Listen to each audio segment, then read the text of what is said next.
This is the King James Radio Network, your radio home for North Brunswick Raiders sports, Restoration Place, Timothy Christian Tigers basketball, the Cal Ripken Baseball District Championships, the Ladies of Our Turf football, and the Jersey Basketball Association.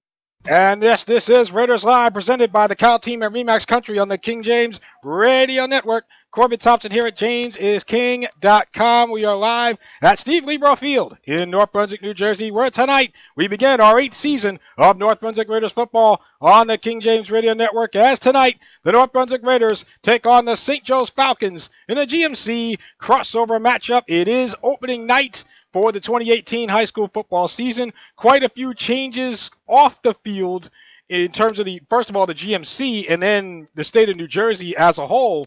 New GMC realignment, new divisions. The Raiders still in the GMC white division as they have been the last 2 seasons, but they will face a new set of opponents this year from the white division. And St. Joe's is not one of them. St. Joe's was in the white division last year, but they have now dropped to the blue division for this season and next. So with that in mind, Mike Sipot, head coach of the Raiders in his 2nd year at the helm. And, Coach Sipot coming off of a successful campaign with a winning record of 6-4.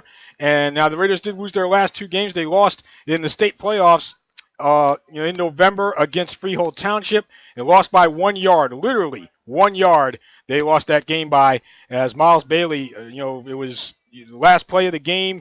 Freehold Township was up 17-13, and the Raiders had the ball at the Freehold Township 9-yard line. They gave the ball to Bailey. He was able to make it to the 1-yard line, but no further. He was forced out of bounds by the Freehold Township defense, and thus that gave Freehold Township the win. And so ever since then, North Brunswick has been looking to settle some unfinished business. And, of course, they also lost their Thanksgiving game to South Brunswick. So with that in mind, now it's about, going further. There's a poster in the locker room. I should have seen it. I should have looked at it before the game tonight. But there's a poster in the locker room, so I've been told, that says 1 yard harder. 1 yard harder, and it has a picture of Bailey, getting to the 1 yard line. 1 yard harder. And, of course, Miles Bailey comes back as their junior running back. He has gotten multiple Division I offers already, including, Minnesota, Syracuse. There's 6 D1 schools, I think maybe even 7 if you throw in Michigan, that are looking at Miles, including Rutgers on the local front. So Bailey has gotten a lot of attention here in the offseason. And so it'll be interesting to see where Miles decides that he wants to go. But with that in mind, right now the focus is on, his junior year. Bailey has exactly 2,000 rushing yards in his North Brunswick career, and so he needs 1,279 yards to pass Aaron Jackson for North Brunswick's all-time rushing record. Jackson setting that mark back in 2005. So that is where we are at. St. Joe's, they just finished their warm-ups. They are heading out into the locker room. North Brunswick is already there, so the field almost just about empty. And so it looks like we will be ready to go. New athletic director Sean Morrell on the premises. My production assistant tonight, Mr. James A. Thompson. And so with that being said, I had a chance, of course, to catch up with the head coach of the North Brunswick Raiders football team in his 2nd season at the helm. His name is Mike Sipot, and I had a chance to catch up with him earlier today in the locker room. Here is that conversation right now. Standing here with Raiders head football coach Mike Sipot for game number 1 of the 2018 high school football season, and year number 2 for Coach Sipot, opening night, North Brunswick and St. Joe's here at Steve Libro Field. And so Coach Sipot is always nice enough to join us here before the game. So you've waited 9 months for this. This is it. You've waited 9 months to get to today. Tell me, give me a brief synopsis of, what the last 9 months have been like since the South Brunswick game, on Thanksgiving Eve. What have the last 9 months been like for you? If I had to put it in a word, it'd be work. We got a lot of work. A lot of attitude changes, getting a positive attitude, with the players, getting more of that togetherness between winter workouts, spring workouts, obviously the summer training, and getting that core group as tight as it could be. And there's a lot of work. They know that, we kind of fell short at the end of the year there, so I think that was the motivation that we had in the offseason, and it worked out well. 6-4 record last year, trying to build upon that. What were you happiest with in terms of your preseason? Obviously, spent a lot of time, in practice and different things. What were you happiest about? That we have a business-like approach. I think that we have a very, very good group of football players, and they're prepared. They come to work every day.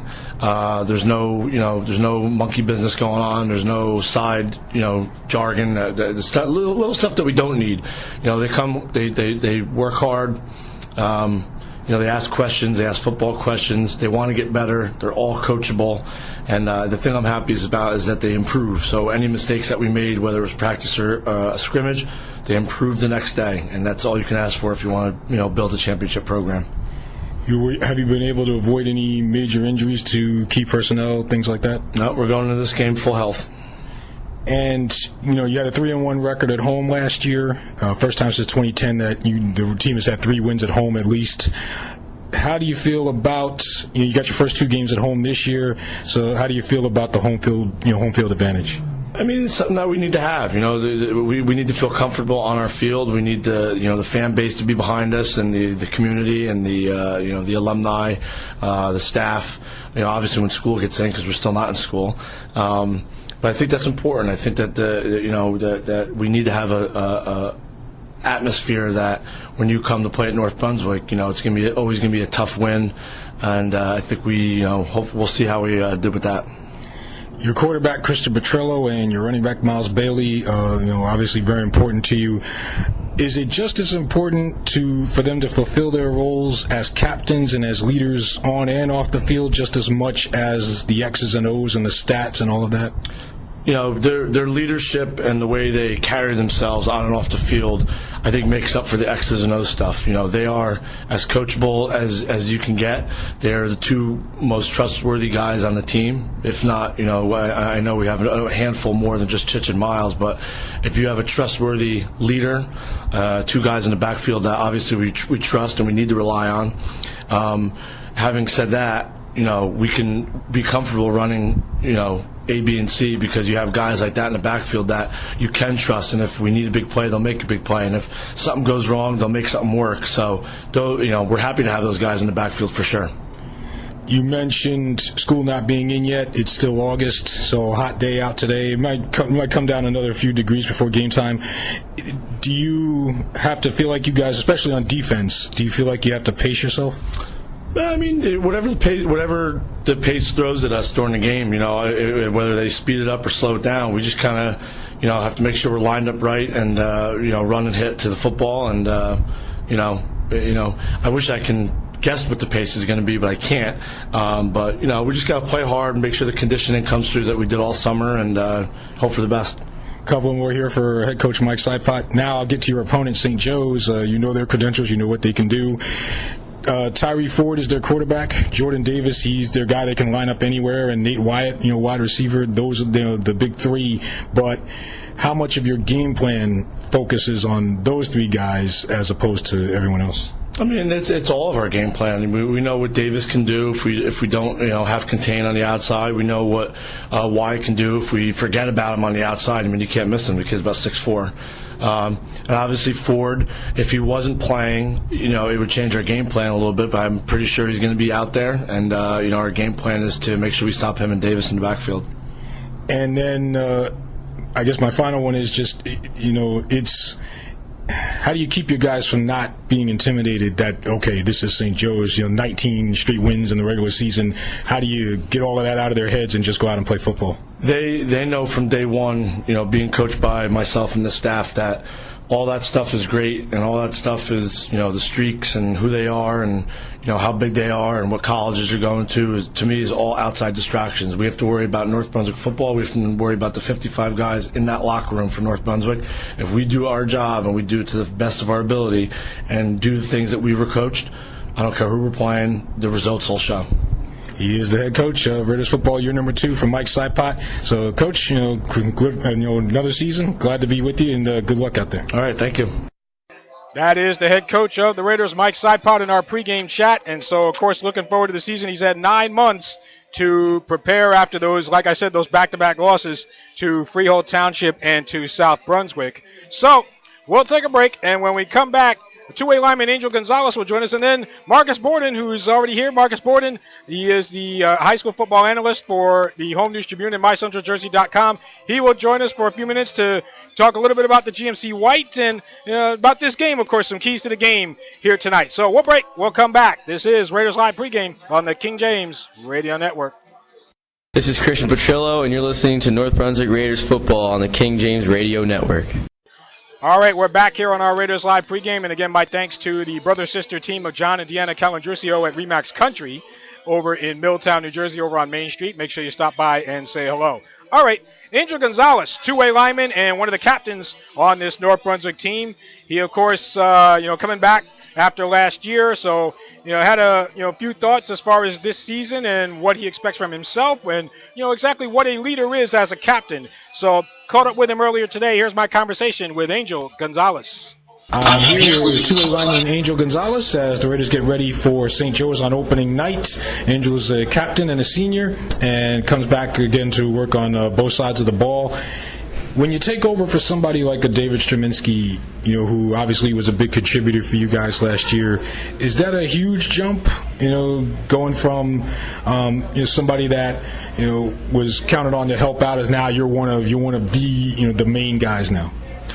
To be honest, it's a big role, yeah, but I take it as like an objective in life, and I take it seriously. And a man like David Straminsky was very strong, and he led us as a team. He always told us to keep our head up. So to be honest, it is a big jump, it is a big role, but I take it as a man, and I do my job as I should. You're one of the captains now. Give me your definition of what a captain is. In my opinion, a captain is someone who leads guys into either territories that they haven't been in, but they prepare them for what's to come. They keep them at 100% mindset to just conquer and take over everything. To me, a captain, a leader would be just to be there for everyone else and to not be down, be stronger than everyone else and show that you are stronger. Do you see yourself more as an outspoken kind of guy, or are you more laid back and let your play do the talking? At times it's like 50-50. It has to be 50-50, but if I have to get on my guys, I would. But if I'm not, it could take, it could take a second, it could take a minute, it could take a whole play, another two, for me to say something. At times I wouldn't even take the chance. I'll just do my job and let my guys look at what I'm doing, and from there on they'll see that we're not playing around here and we're going to take everything seriously from now on. Which one is harder, offensive line or defensive line? I think probably each one has their own thing that you have to do. Which one's harder? I think offensive line is a little bit more difficult because you have to know exactly your plays. You have to get everything down, and you have to read say there's a blitz, you got to read the blitzes, everything else. But to be honest, yeah, offensive line is a little bit more difficult than the defensive line. And which one's harder, protecting, and this is strictly an offense question, but protecting the quarterback or blocking for your backs and your receivers? A little more difficult would be blocking for the quarterback, because it's you have to really stand your ground, because if it's a pass, but you do have to stand your ground for your guy in the backfield.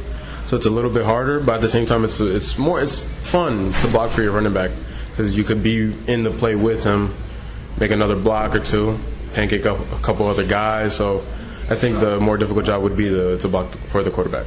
Now, Chichi, your quarterback, Christian Petrillo, is a lefty, so are you on his blind side or his front side? Yes, his blind side. Okay. Yeah. So a very important thing. Yep. All right. And when you, St. Joe's, I was talking to Coach Saipot about this, that, you probably know what they've accomplished and what their record is, recently and everything else. How do you just block all of that out of your mind and just focus on playing football and just focus on, okay, these guys are, like any other team?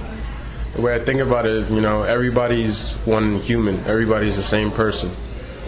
Yeah, they have different attributions as others, but at the same time, it's one game, and it's the better man will win and come out as victorious. You could leave everything else behind and just continue the game as it should be. And finally, what are your expectations for this year, coming off of 6-4 last year, making the state playoffs? Obviously, you want to go further. What are your expectations for the year? I believe that we could get farther than how we were last year. Last year was just a little piece of the future of what North Brunswick is, with a different coach, with a different mindset for everybody else, and the true bonds that everybody is, coming together as the whole brotherhood. I believe we can get farther than last year. Angel Gonzalez, again, 2A lineman for the Raiders, one of the captains, one of the senior captains as they go into battle against St. Joe's here tonight. So thank you, sir, and good luck out there, and good luck this season. All right, thank you, Corbin. Yep, there you hear from Angel Gonzalez. Looking forward to a big year for North Brunswick. And so I'll forego the typical break that we would normally do here because Coach Marcus Borden is here. He's the high school football analyst for the Home News Tribune and MyCentralJersey.com. And so Coach Borden, nice enough to stop by for a few minutes. Coach, thanks for coming back. Much appreciated. Thanks for having me. Now, as far as new alignments in the GMC, for purposes of this game, we'll talk about the white division. North Brunswick, St. Joe's now in the blue, but North Brunswick begins their division schedule next week when they're home against Sayreville. But I'm just going to cut to the chase here, and I'll just ask you straight out, who do you think wins this division and why? Well, I think the favorite might be Sayreville. They returned quite a few players from last year. They're pretty dynamic offense. They play well defensively. I think they would have to be the favorite right now in the white division. I think Edison and North Brunswick will contend. It's going to be a knock 'em out, drag 'em type affair. But those are I think the three teams that look like they will be vying for that championship. You also have Edison, New Brunswick, Monroe, Woodbridge. They're rebuilding a little bit. They have a new head coach. But you feel like Sayreville, North Brunswick. I'm sorry, who was the third team? I said Sayreville, Edison, and North Brunswick. Edison. Yes, Edison played in a red division, dropped down. I've got to see several of the teams in scrimmages. Edison looked pretty good in a quad scrimmage against some pretty good opponents, South Brunswick, Jackson, and Rahway. They showed that they've got a strong senior team. So, they're going to make some noise. We're just waiting for both teams to come out of their respective locker room areas. It looks like North Brunswick will be coming out here any moment now. But in terms of the alignment now for state playoff purposes, new locations, do you think is it a good thing or no? Oh, I think we're headed in the right direction. We're trying to get to an overall state championship.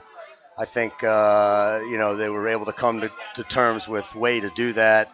I think finally football has that opportunity. We'll play the bowl games this year, and hopefully we'll eliminate Article 9 of the Constitution that says that football is the only sport that cannot play in a championship, and then get moving where we should be with the rest of the country.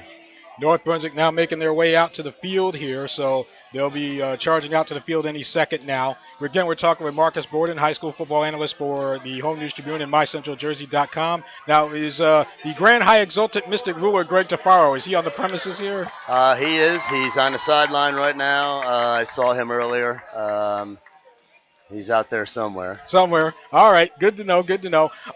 One quick thing before I get to the keys to the game. Instant replay has come to high school football in New Jersey. I know they're going to start with the Pompton Lakes game this weekend. What do you think?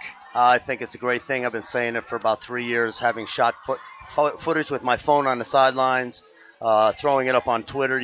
I get some tremendous shots. I see some very close plays. I see ones that should have been turned over if we had that. It's only going to be scoring plays, and turnovers.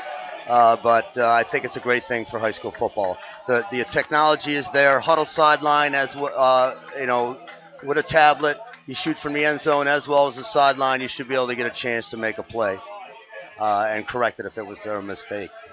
And then finally, keys to this game tonight. St. Joe's, of course, has that big offensive line that you have to deal with. North Brunswick, they've got quite a number of guys that they can get the ball to. Miles Bailey's going to be the guy, but they've got other guys in their offense that they feel like they can get the ball to. So, I'll start with keys to the game for St. Joe's. If you're Rich Hilliard, what are you thinking about tonight? Pound the rock. You got one of the best lines in the state. There aren't many lines like this in high school football. They're very well drilled. It's not hard. It's not too hard to figure out what you're going to do. You're going to run straight ahead. And then if you're North Brunswick and you're Mike Sipot, what are you thinking there? You better be attacking, because you're not going to sit there and play toe-to-toe with guys going to Notre Dame and whatever else. You need to attack this offense, throw it off, try to use your athleticism. I think the thing that may be critical tonight is the kicking game. How guys react in that aspect of the game tonight, and how well we cover. It's one of the areas that could make a difference in tonight's game. And real quick, you mentioned the kicking game. John Stott, they lose John Stott to St. Joe's. He's going to Harvard, so is that a factor here? I think it may be a factor for both teams on how well they can go out and, let's find out what happens on the opening kickoff. We haven't seen many live ones throughout the scrimmages because they don't go live, and here's an opportunity to find out what happens right off the bat when whoever gets the ball on the opening kickoff. Marcus Borden, again, high school football analyst at mycentraljersey.com and the Home News Tribune. Coach, I appreciate it.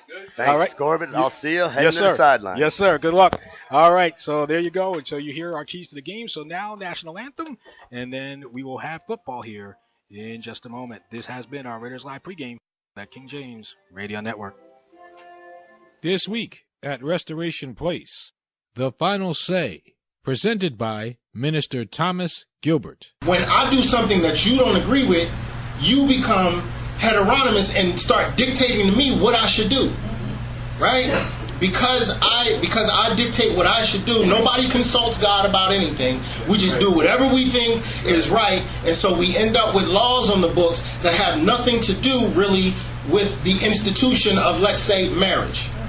Because the institution of marriage was created by God, not by man, and yet man has interjected his own say in who can and cannot be married. Restoration Place, on demand on the King James Radio Network at jamesisking.com.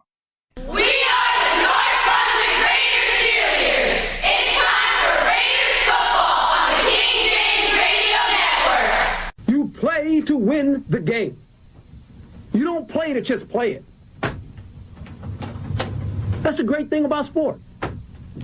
You play to win. And I don't care if you don't have any wins. You go play to win. When you start telling me it doesn't matter, then retire. Get out. And it is a pleasant Thursday evening. To one and all, we welcome you to Steve Libro Field at North Brunswick Township High School, where tonight Raiders football is on the King James Radio Network. As tonight, the North Brunswick Raiders take on the St. Joe's Falcons on opening night of the 2018 high school football season. North Brunswick, of course, coming off of a winning season last year at 6-4. Mike Sipot in his second year as head coach of the Blue and Gold. Their four captains are out at midfield right now: Sean Berhini, Angel Gonzalez, Miles Bailey, and Christian Petrillo. Bailey, the first junior captain for the Raiders since 1975. And so Bailey, getting high honors. Of course, we mentioned in the pregame, Miles needs 1,279 yards to break North Brunswick's all-time rushing record set by Aaron Jackson in 2005. He's already promised to break his offensive coordinator's marks, which is Pushawn Brown. So the toss, let's see. St. Joe's wins the toss. They will receive. And so St. Joe's in their white jerseys with the green letters and numbers, or green numbers, green helmets with the white stripes, going from right to left. The Raiders in their blue jerseys with the white numbers trimmed in gold, blue helmets with the double stripe in gold down the middle. They will go from left to right. Let's see, our game time temperature. Now it's muggy out here, so keep that in mind where the humidity might come into play. But our game time temperature is presented by the Weather Channel. And so, crowd filling up here at Steve Libro Field tonight here for opening night. Mike Sipot, of course, has a chance to do something that no Raiders coach has ever done. If he can accomplish a winning record this year, he will have his first 2 years with a winning record. No Raiders coach has ever done that in each of his first 2 seasons. But our game time temperature is presented by the Weather Channel. Sunny skies and 86 degrees at game time. Now, it does say here 50% chance of, 80% chance of rain, which might come later on tonight. So we shall see. But again, St. Joe's will receive here the opening kick. Aaron R., who returns punts, or I said who does the punts and kicks for the Raiders, will kick things off. We'll see who's back deep here for Joe's.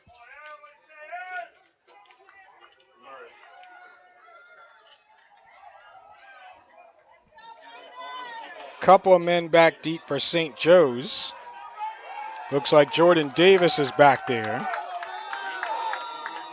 And so R is ready. Looks like Jalen, check that Nate Wyatt back there as well. And there's the kick. High kick goes to one of the up men at about the 24. And he is going to be dropped at about the 31-yard line.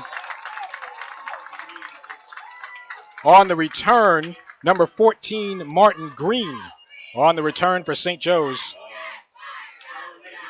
So it will be first down and 10. Jason Swain is our PA announcer. Off in the distance to my left.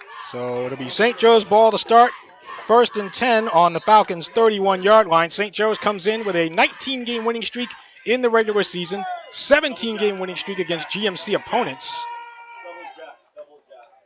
And so Tyree Ford is your starting quarterback. He's a junior, and out of the shotgun, takes the snap. He'll hand off and trying to dance his way through the left hash and getting to about the 34-yard line is number 1, Jordan Davis.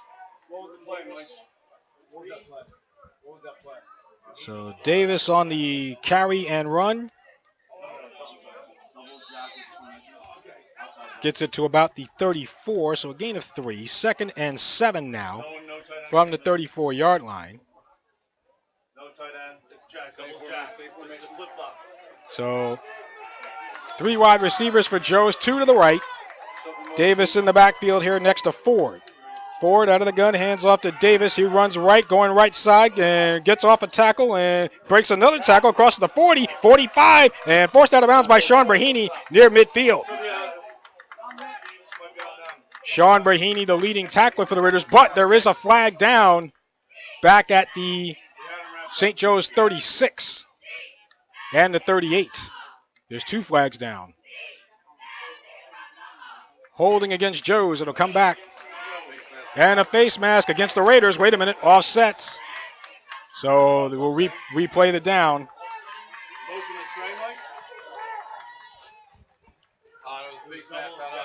So again, face mask against the Raiders, holding against Joe's. And so it'll come back to the 34-yard line, and we'll do it again. We're 2nd and 1 at the 34. 11:07 to go in the first quarter. No score here on opening night at Steve Libro Field between North Brunswick and St. Joe's. Again, a 3 wide receiver set for Joe's. Davis this time to the right of Ford. And so Ford out of the shotgun, hands off to Davis on the draw, now trying to take it right to the outside. Brahini trying to grab him and sidesteps him, trying to find somewhere to go, and he does not. Driven back at the 30-yard line, the Raiders swarming to the ball to force Davis out of bounds. We'll see where they spot this. Looks like they're going to mark it at the 29, so that's a 5-yard loss.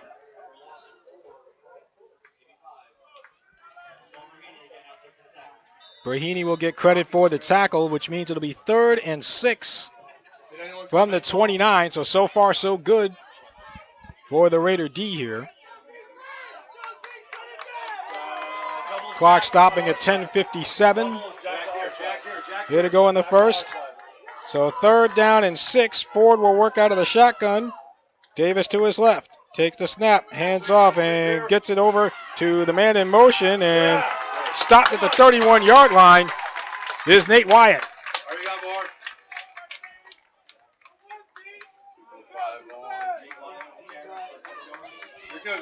So the Raider D-line able to contain.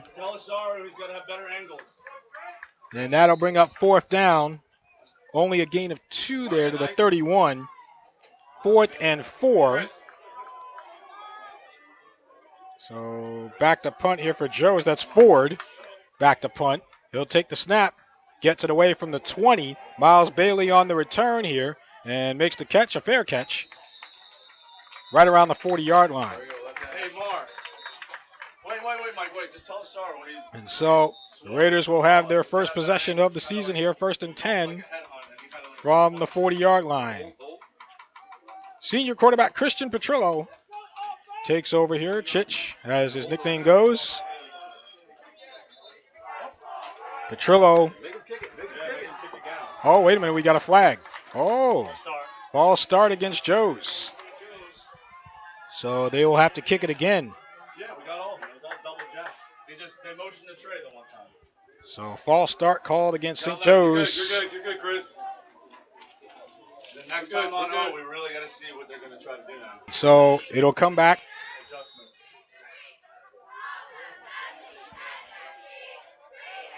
So now, again, Ford to punt. Takes the snap, gets it away. Bailey signals fair catch, but it'll drop. And takes a Raider bounce at the St. Joe's 49 and down at about the 46. Number 24, Brandon Hibinski, able to grab it. And so it will be first down. There we go. Needed to have the light on. It'll be first down and 10 for the North Brunswick Raiders here. And again, senior quarterback Christian Petrillo will be under center. Miles Bailey will be your running back, although we'll have an empty backfield here for Petrillo on first down. So first and 10 from the St. Joe's 44. Petrillo takes the snap, hands off to Bailey in motion, goes off tackle right, 45 down across the 40. And so Miles Bailey gets to the 38.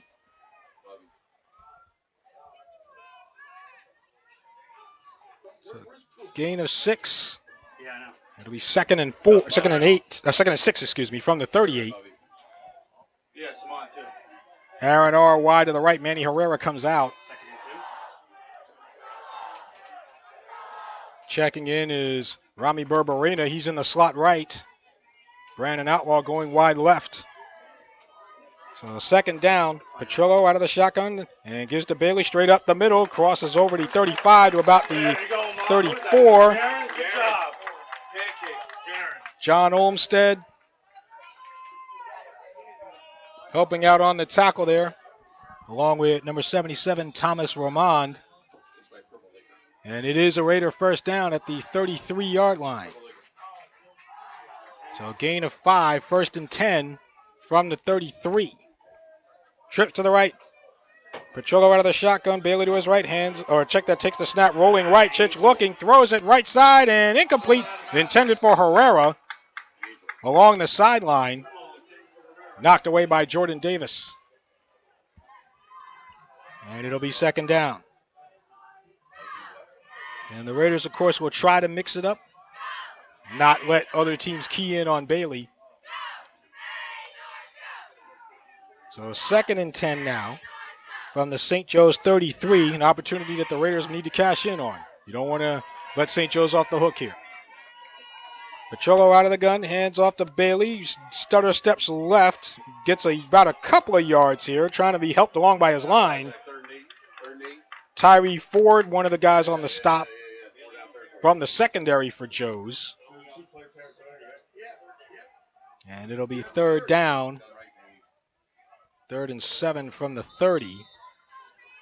On the offensive line, Tyrell Pereira, Michael Ladjack, Amon Maiden, Jerron Douglas, Angel Gonzalez for the Raiders. 3rd and 7 from the 30. Split backfield for Petrillo. 2 wide receivers right. Hands off here. Nope, keeps it himself. Tries to go up the middle, and he is brought down. Brought down inside the 30. Bobby Kelly, number 42, on the stop for Joe's.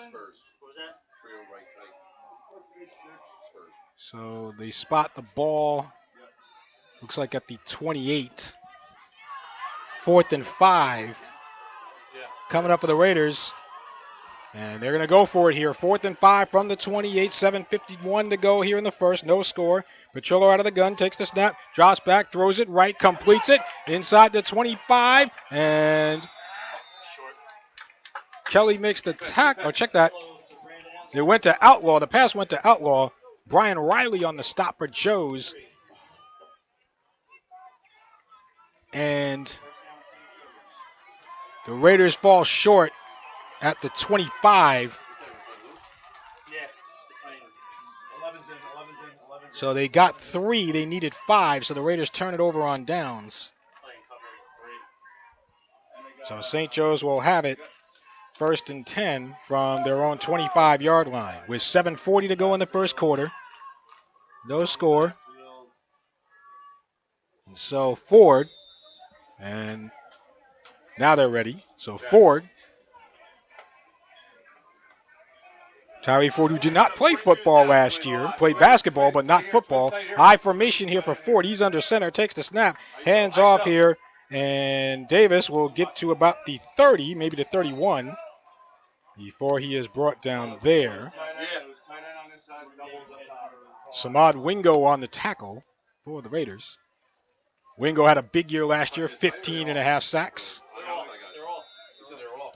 Gain of 6 for Davis. It'll be 2nd down and 4. Of course, St. Joe's has John Olmsted and David Barr on that offensive line, along with Jacob Allen. And also Val Cintron. Under center is Ford, I formation. Ford takes the snap, hands off to Davis, and makes his way to the 34 before the Raiders meet him there. And again, Wingo there on the tackle. Samad in his junior year. Ball spotted just behind the 40-yard line. So it'll be 3rd and 1, 35-yard line, excuse me. So it'll be 3rd and 1.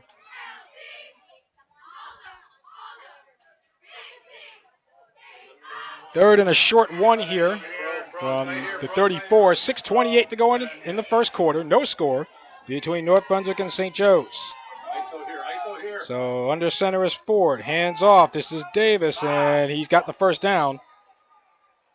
Crosses the 35 down to about the 37. Davis lost his towel, which the referee's using to wipe the football, but it is indeed a St. Joe's first down. So we'll call it a gain of 4. 1st and 10 at the 38. 6:10 to go.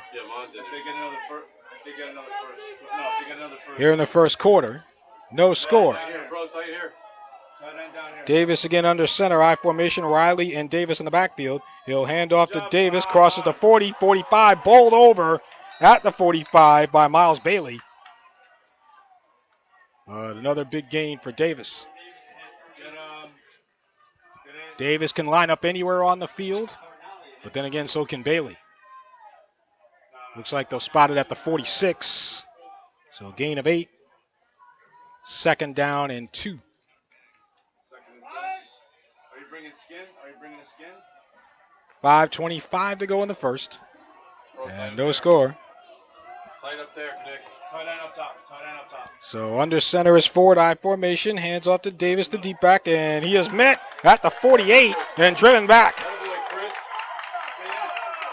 We got a flag at the end of the play as there was some pushing and shoving. Sean Brahini and Davis not exactly agreeing on terms there. Chris Arnold made the tackle for the Raiders in his Raiders debut. Looks like we got a personal foul, it looks like, against Joe's. But it was Chris Arnold. It was Chris Arnold on the tackle. And now we'll see where this goes. And it is a penalty against Joe's, so it's going to come back.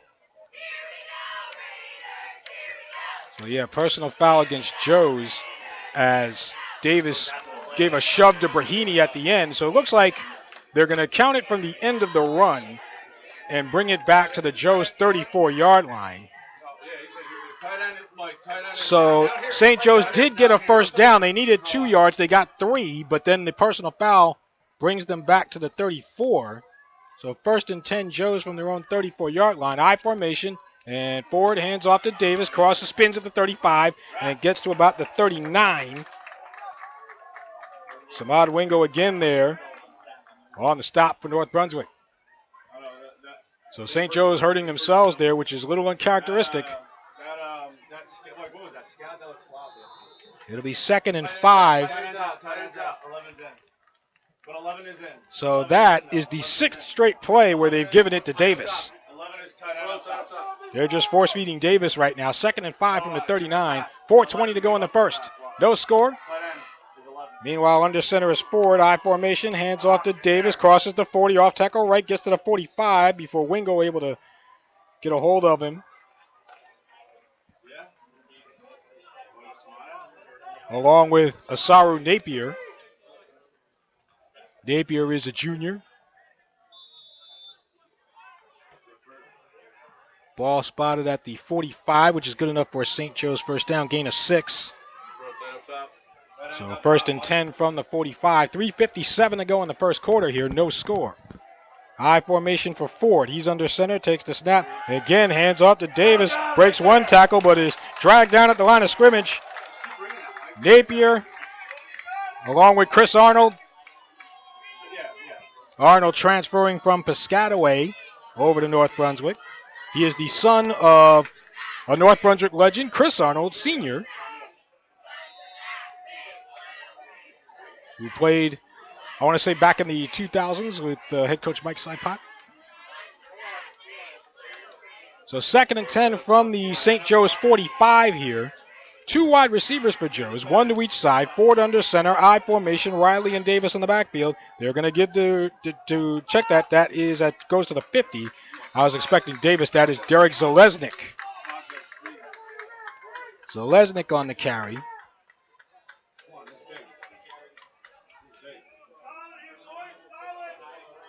Gets it to midfield. It'll be 3rd and 5 for Joe's with 2:48 to go in the first. So a big third down here. No score here in our season opener. This time Ford will work out of the shotgun. Looks like Zalesnik to his left. And takes the snap, fakes to Zalesnik, tries to get around Wingo. Wingo holds him up, and the rest of the Raiders get him down.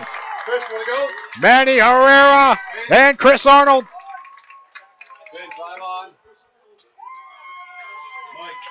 So Ford is dropped for a loss. Give Wingo credit for the sack there. Loss of 5. It'll be 4th and 10. St. Joe's forced to punt here. Miles Bailey back deep for the Raiders, standing at his own 22. So Tyree Ford will punt, standing at his own 30. Gets the snap. Punts this one away. Bailey will catch it, and he's waffled immediately. Ball is loose on the ground. Fumble, and we got a flag down. Flag down as Bailey was not allowed to make the catch. He did not have the ball when he was hit. And thus the flag goes flying. So the gunner for Joe's hitting Bailey before he could catch the ball. So we'll see what the refs decide to do here. They're going to bring it up from, looks like they're going to bring it up to the 41-yard line. So North Brunswick will have it. And we get a timeout. We get an official timeout here.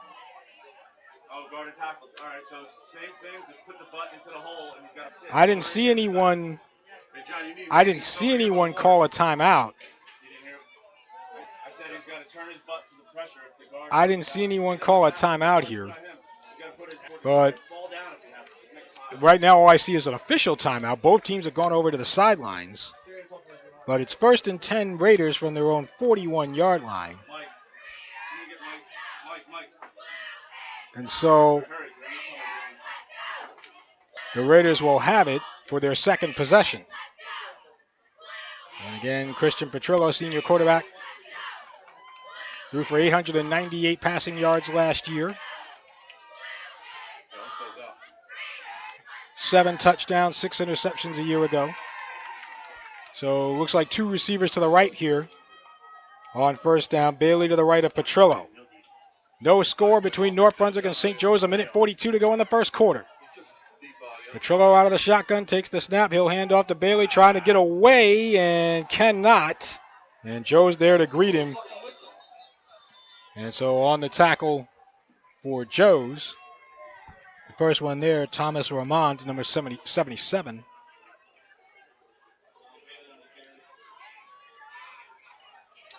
And ball spotted at about the 38, so a loss of 3. 2nd down and 7.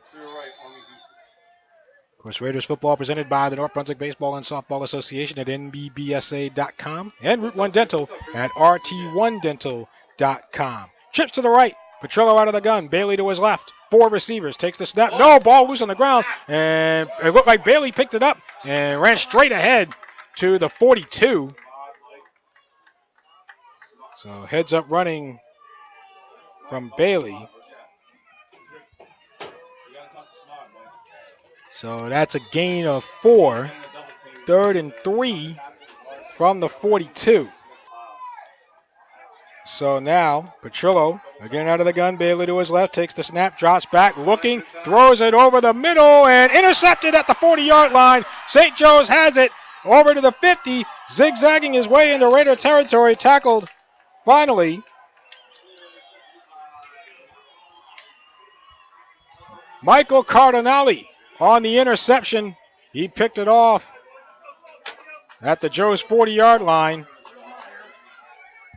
And so the Raiders with their first turnover of the night.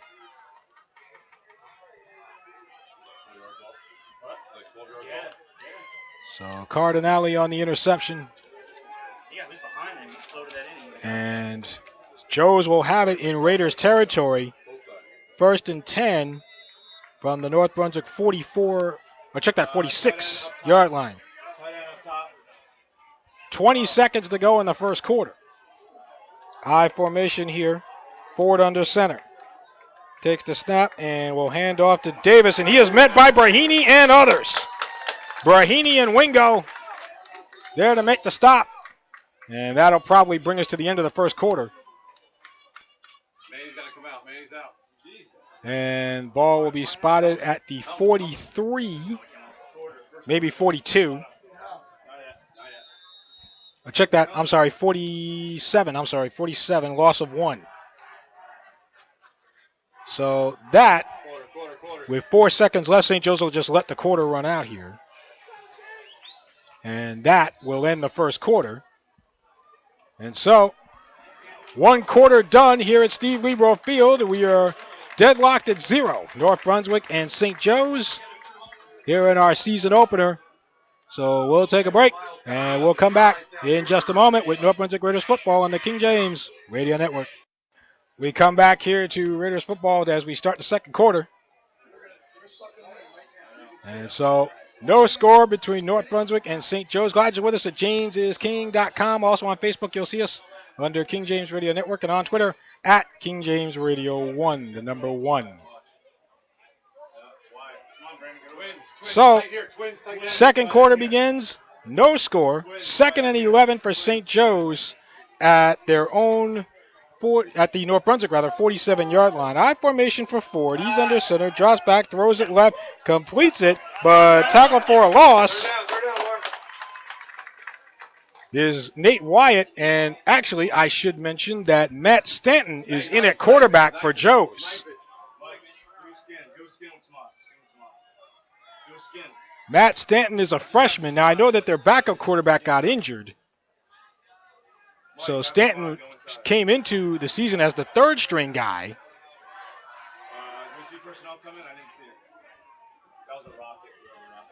And so he is in, which means there might be something going on with Tyree Ford. Meanwhile, 3rd and 14 from midfield for Joe's. They got to get to the Raider 36. Stanton will work out of the shotgun, takes the snap, drops back, dumps it off left, and flag down at the end of the play. Looks like the pass was incomplete, flag down. The ball was out of his hand. He's right on him. He covered him. Intended for Davis. Looks like they're going to call defensive holding here against the Raiders. Manny Herrera was on the coverage, and so that'll be an automatic first down, I believe. Still 3rd down. No, still 3rd. Okay. Yeah, I'm here. Ball is spotted at the 40. Yeah, safe. So a 10-yard penalty, and it'll be 3rd and 4 from the 40-yard line. Again, under a minute gone by here in the second. And we get a whistle here. What do we got? We get a timeout, St. Joe's. So St. Joe's will call time. And so we'll take a break here. We'll come back with 11:08 to go here in the second quarter. And again, the Raiders and St. Joe's are scoreless. So we'll break, and we'll come back here to Steve Libro Field in just a moment. You're listening to North Brunswick Raiders football on the King James Radio Network. Route 1 Dental, located at 2229 Route 1 South in North Brunswick, New Jersey, offers a variety of treatments for whatever fits you best. Stop by and ask about Glow Whitening, which is designed to whiten your teeth by up to 8 shades from its original state. Route 1 Dental also offers Invisalign, the alternative to getting braces to help that smile stay straight. Botox cosmetic treatments are also available. Call 732-940-0222 to schedule a consultation or an appointment. Or you can visit rt1dental.com. That's rt1dental.com. And talk to Dr. Trackman and Route 1 Dental in North Brunswick, New Jersey. 3rd and 4 from the 40, and Joes will run it up the middle here with Jordan Davis. Got it to about the 35 before Chris Arnold was able to make the tackle. So Davis does get a first down for St. Joe's, a gain of 5 on 3rd and 4. So first down and 10 Joes from the North Brunswick 35. With 10:52 to go here in the first half. Coming up at halftime, you'll hear our conversation with the mayor of North Brunswick Township, New Jersey, Mr. Francis Womack, coming up at halftime. So 1st and 10 Joes from the 35 here. Again, no score here in the second quarter. I formation. Stanton under center, takes the snap, hands off. Starter stepping down up the middle is Davis, breaks a tackle, 30, 25, and down to about the 20. Brandon Outlaw in the area. So a big run for Davis. Gets it to the 21. Gain of 14. And 1st and 10 for Joes. And he'll take the snap. Hands off. This is Olesnik trying to get around the edge. And nope, doesn't get there. Chris Arnold gets there first. So Arnold on the tackle. Driven back to the 25 is Zalesnik. And it'll be 2nd down. 2nd and 14 from the 25 with 9:33 to go here in the second quarter, first half. Stanton under center, again, I formation for Joes. Takes the snap, hands off. This is Zalesnik, breaks one tackle, dives to the 20. Looked like Tyrell Pereira got a hit on him. So ball down to the 20. And it will be 3rd down. Gain of 5 for Zalesnik. 3rd and 9 from the Raiders' 20-yard line. A field goal here, you'd be looking at about 37 yards. Whether Joes can kick that without John Sott remains to be seen. 3 wide receivers, 2 to the right. Out of the shotgun will be Stanton. With a back to his right, takes the snap, hands off, and trying to go up the middle. First down, 15, 10, back to the left, 5, breaks a tackle, and finally tackled towards the goal line by Chris Arnold. Number 21 for St. Joe's, Gabriel Suero Diaz. Arnold got blocked. He's got to make it. Arnold got blocked. He didn't get out of it. And so a big gain for Joes. It will be 1st down and goal. Looks like from the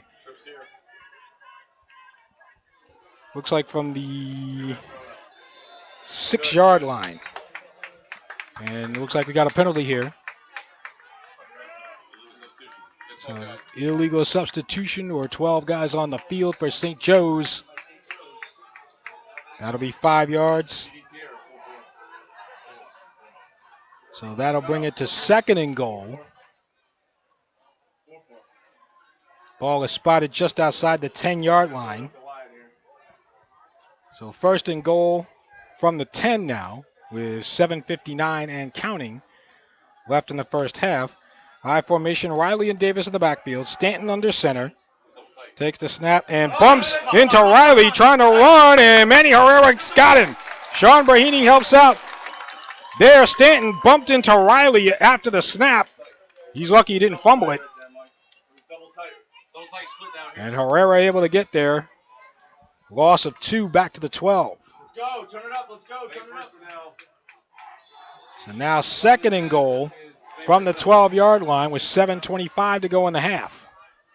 And again, no score here between North Brunswick and St. Joe's. And again, if you're the Raiders, you're trying to keep this at worst a one-score game going into the second half. I formation here for Stanton under center. And he'll take the snap, pitches it left for Davis. Davis going around the edge. Davis to the 5. Davis left side, and is forced out of bounds. Probably around the 7. It looked like Bailey forced him out. Chris. No, it's only 3rd. Chris is a little slow getting up. He's all right. So let's see where the referees bring this. They're bringing it back to the 9. So Davis will get a gain of 3. It'll be 3rd and goal from the 9-yard line with 6:58 to go in the half. And again, our next score will be the 1st. So obviously, if you're the Raiders, you want a big stop here. Tight ends up here. 3rd and goal from the 9. I formation here for Stanton. 2 wide receivers, 1 to each side. Stanton under center takes the snap. He's going to roll out right, throws it high in the air, right side, end zone, and knocked away incomplete at the last second. Brandon Outlaw on the coverage intended for Brian Riley. Outlaw, one of the better cover guys.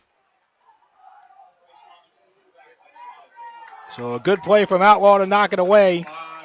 And it'll be 4th and goal from the 9-yard line. St. Joe's will try for the field goal here. On to kick the field goal, number 7, Chris Moyer. So you're looking at 27-yard field goal from Moyer. So Cardinale will hold. He gets the spot. Kick by Moyer is up. And no good. No good. He missed it to the right. So Moyer sliced it to the right. And we are still scoreless with 6:47 remaining here in the second quarter. North Brunswick and St. Joe's, no score. We'll break. We'll come back with Raiders football on the King James Radio Network. This week at Restoration Place, The Final Say, presented by Minister Thomas Gilbert. When I do something that you don't agree with, you become heteronymous and start dictating to me what I should do, right? Because I dictate what I should do, nobody consults God about anything. We just do whatever we think is right, and so we end up with laws on the books that have nothing to do really with the institution of, let's say, marriage. Because the institution of marriage was created by God, not by man, and yet man has interjected his own say in who can and cannot be married. Restoration Place, on demand on the King James Radio Network at jamesisking.com. This is the King James Radio Network, your radio home for North Brunswick Raiders sports, Restoration Place, Timothy Christian Tigers basketball, the Cal Ripken Baseball District Championships, the Ladies of Our Turf football, and the Jersey Basketball Association. We come back to Raiders football on the King James Radio Network here with 6 minutes and 47 seconds left to go in the second quarter.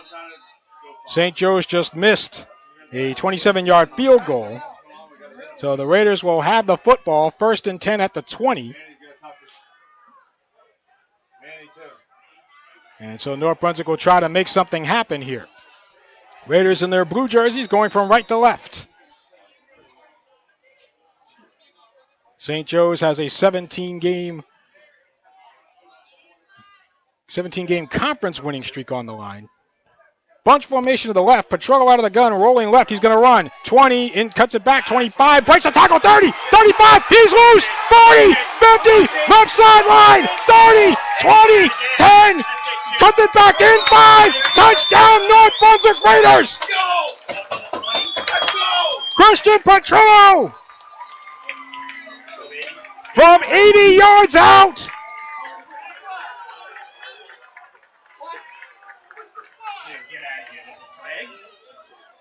Petrillo from right to left. Oh, it's going to come back. Holding against the Raiders. It's going to come back. And so, scratch the touchdown for Petrillo. Petrillo broke out of a tackle there, and he was off to the races where nobody was going to catch him, but we get a holding call. And so this one will come back. And so, of course, the Raider Nation not the least bit happy.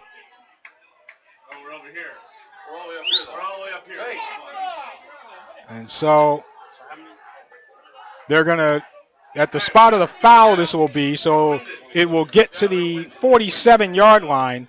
So give Chich credit for 37 yards, 10 yards on the hold.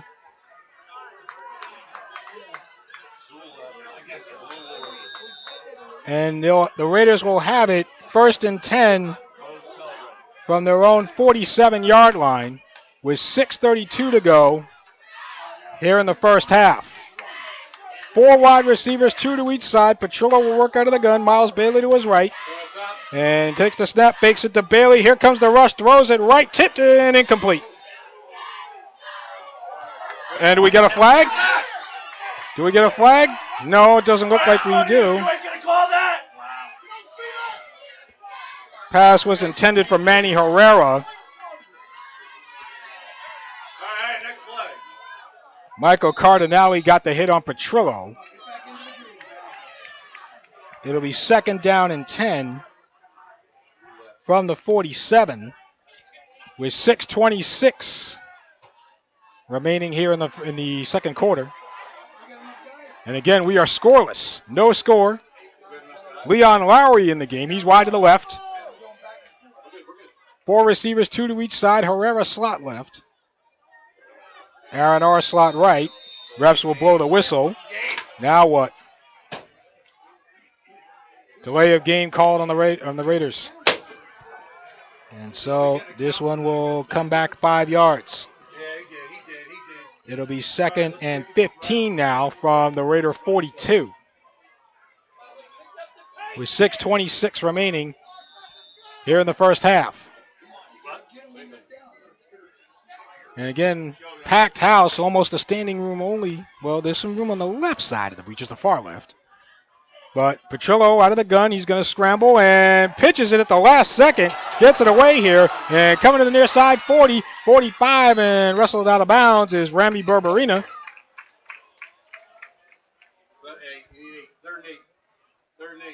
Berberina forced out. Looked like William Munch on the stop. So Berberina able to get it to the 48. Berberina had a big touchdown run last year for the Raiders. Gain of 6, 3rd and 9 from the 48. Empty backfield. 5 wides. Trips right.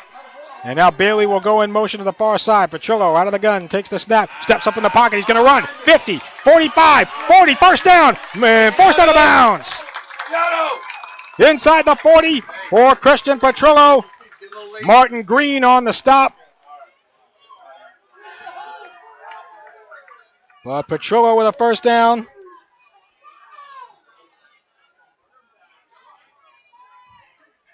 Clock runs at 5:58 to go. We can use our timeouts to relax a little bit, guys. Here in the half. So, hey, Mike. And now the refs will stop it here for a second.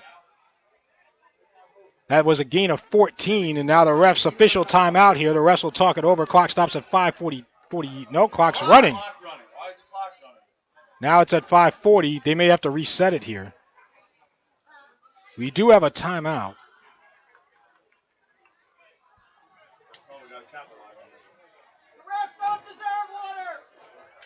And referee signaling to reset the clock, I believe, to 5:52 if I read it right. Or 5:50. Okay, 5:50.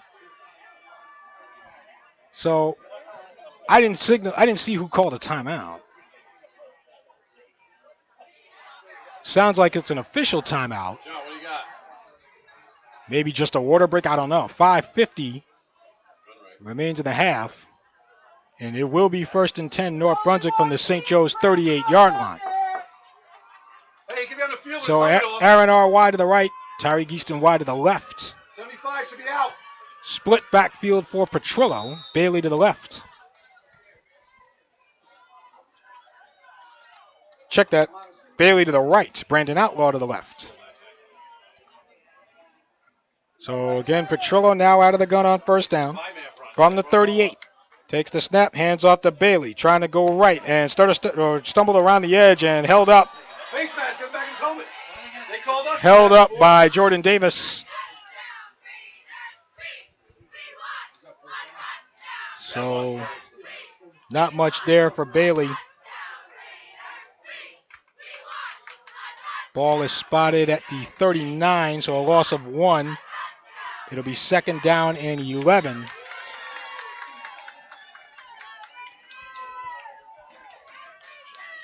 So it'll be 2nd and 11. What number? What number, John? What do you got, John? With 5:07 left to go here in the half. Petrillo will work out of the gun with Bailey to his left. Pitches to Bailey. He'll try to come to the near side. 35, 40. And Stutter Steps breaks it, or Stutter Step past the man at the 35. He'll get to about the 33.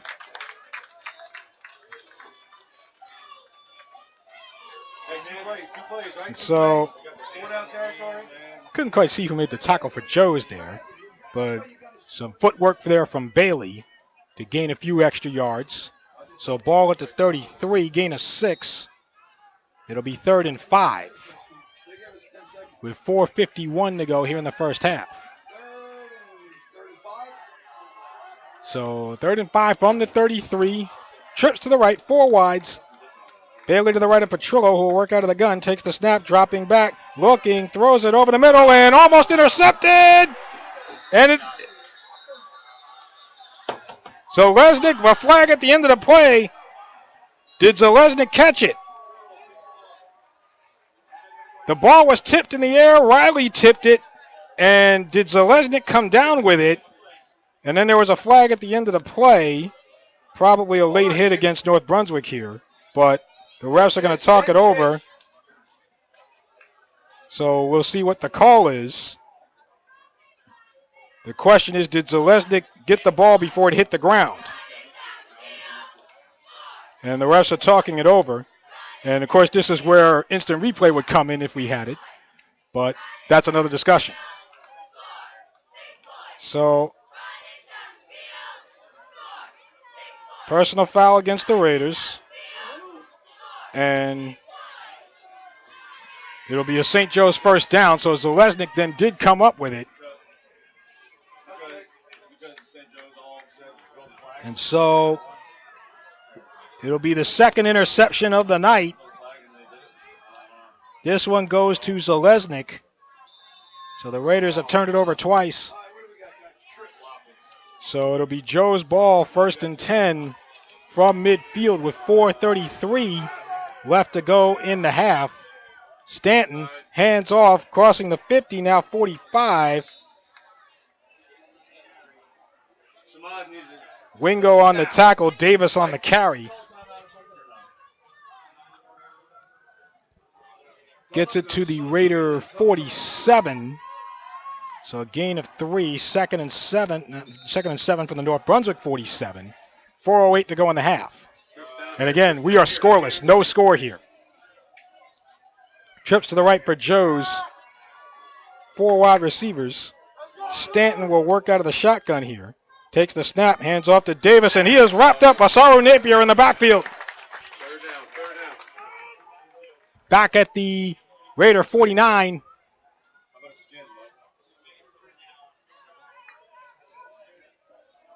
So a loss of 2 brings us to 3rd and 9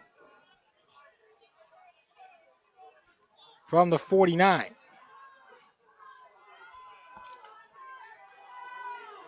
So the Raiders so far been able to keep Joes at arm's length.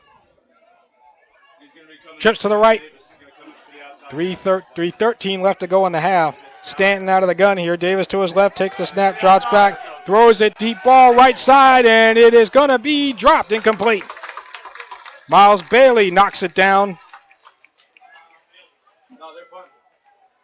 That pass was intended for Derek Zalesnik. And I should correct myself, Michael Cardinale on that interception and not Zalesnik. So Cardinale with his second pick of the night.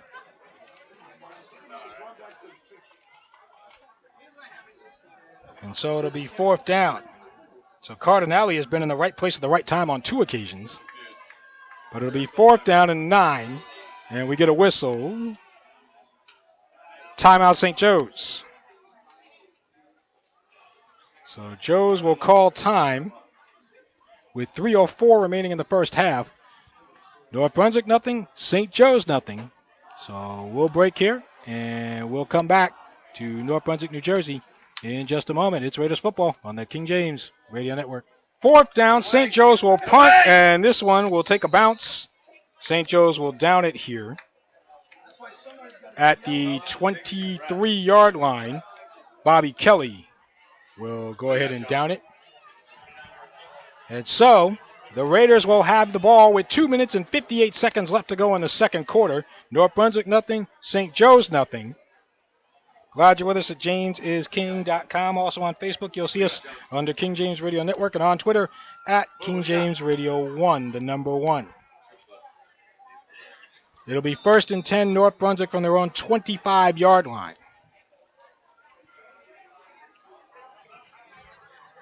This is only the Raiders' 3rd possession of the half. Trips to the left. Bailey to the left of Petrillo. Out of the shotgun, takes the snap, quick throw to the left, and that's Bailey. Dances his way and breaks one tackle, trying to get away and can't. He's going to be brought down.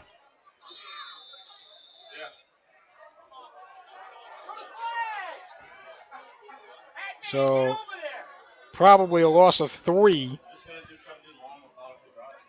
And making the tackle there for Joe's, Thomas Romand. So it'll be 2nd down, 2nd and long here. Ball is at the 23-yard line, so 2nd and 12. John, what do you got? We got 2:11 to go here in the half. St. Joe's has 1 timeout. The Raiders have all 3 of theirs. And this time Petrillo will hand off, and I believe that's DeMonte Blount lost the ball, fumble, and St. Joe's has it. DeMonte Blount got the carry, but lost the ball right after the handoff. And falling on it was number 22, Jack Hogarty for St. Joe's. The Raiders' 3rd turnover of the half.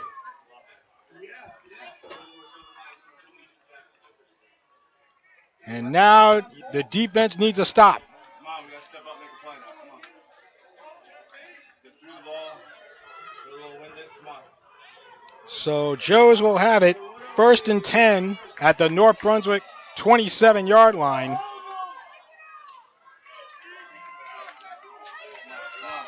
on, get him going, get him going. We have 1:56 to go in the first half. The Falcons have 1 timeout left.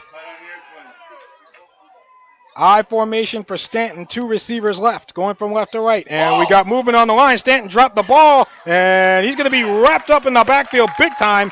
Was there a flag down? DeMonte Blount finally made the tackle, but was there a flag?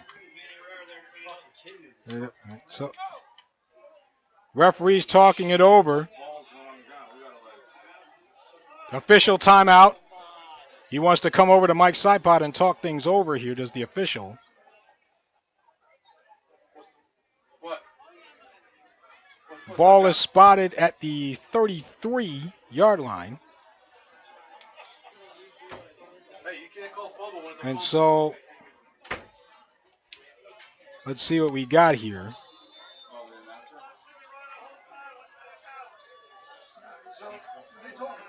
Well, looks like it's going to be a loss of 4. I'll check that, loss of 6. 2nd and 16 now. From the 33. High formation for Stanton. 2 receivers left. Takes the snap. And this time he's going to drop back to throw. Looking left. Dumps it left for Davis. Davis to the 35. Now to 30. 25. Zigzags to the 20. 15. Bailey tackles him near the sideline at about the 10. Looks like they're going to mark him down at the 11. And so it'll be first down Joe's at the 11-yard line. Gain of 22. So first and 10 from the 11. And we get a timeout, it looks like. Yeah. Hey, Terrell's I have no idea who called it. So timeout Raiders with 1:10 to go in the half.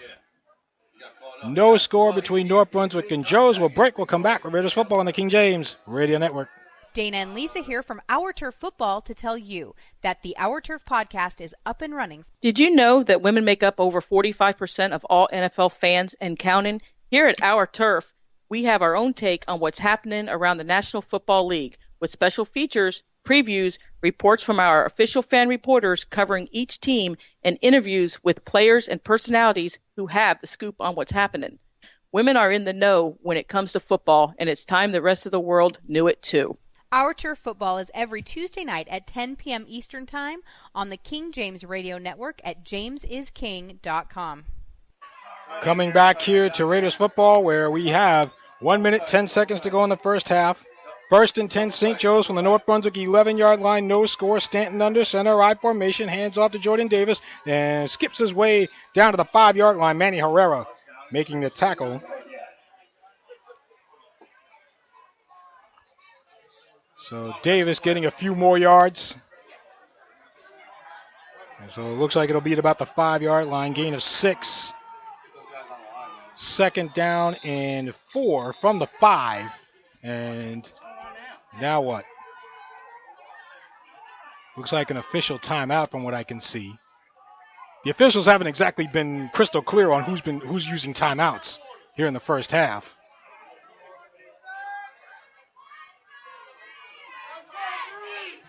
So it'll be second down. We'll call it 2nd and 3, or 2nd and 4 from the 5. So I formation, Stanton under center, takes the snap, hands off, trying to go up the middle, and down to about the 3 maybe is Riley. Wingo and others on the stop for the Raiders. Mike, maybe a diamond. Mike, diamond. So now a big third down. Ball spotted, it looks like at the 3. 3rd and 2. St. Joe's can get a first down. Stanton under center. Offset eye and hands off to Riley trying to bowl through. Brahini on the tackle. And is there a fumble? There is. There's a fumble. And the Raiders have it. The Raiders have it. They got it at the 1-yard line. Now don't ask me who got it. There was a huge pileup at the 1. And somebody was able to strip it. Timeout, North Brunswick. So Mike Sipot will call a timeout here. The good news is the Raiders have the ball. The bad news is they're at their 1. So St. Joe's with their first turnover of the night. John, if we're trying to down, make sure it doesn't down the end zone. It looked like they tried to give it to Riley to punch it in at the fullback position.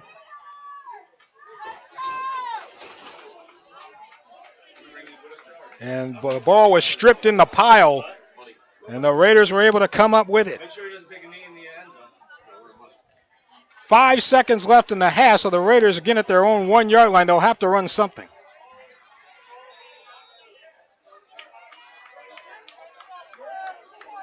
I mean, even if you just throw an incomplete pass to the sideline, if you want to do that. But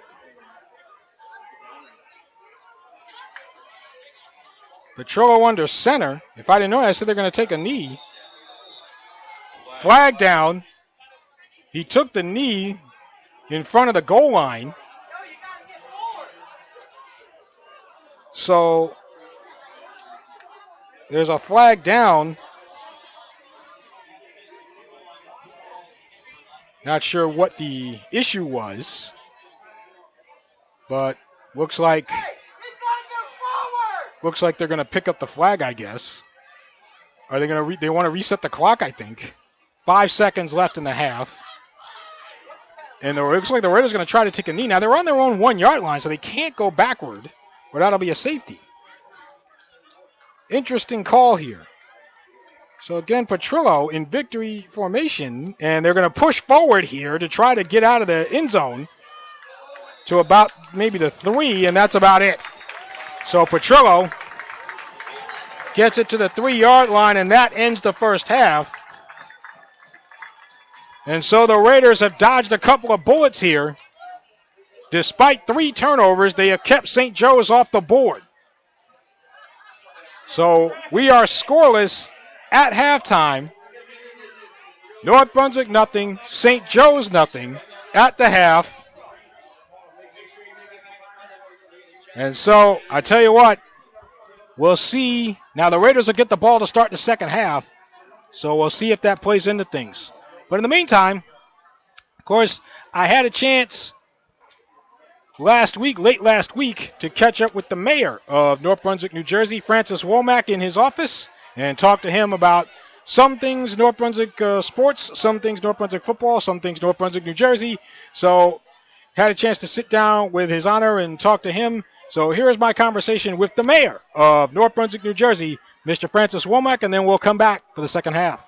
I am here in the mayor's office with the mayor of North Brunswick, New Jersey, Francis Womack, and here to talk a little Raider football and talk a little North Brunswick in general, and just looking out over his office here and looking out at Herman Road and watching the cars go by, and so Mr. Mayor, first of all, thanks again for being on. I appreciate it. No, it's always a pleasure. I always enjoy listening to you, and I really appreciate when you're out at our township events and supporting them. So I really appreciate you being here. Oh, no, thank you.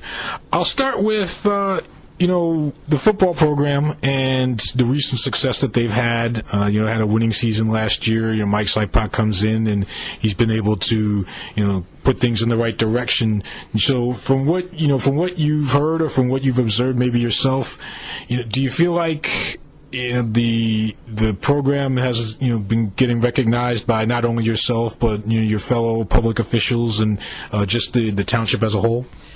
I think so.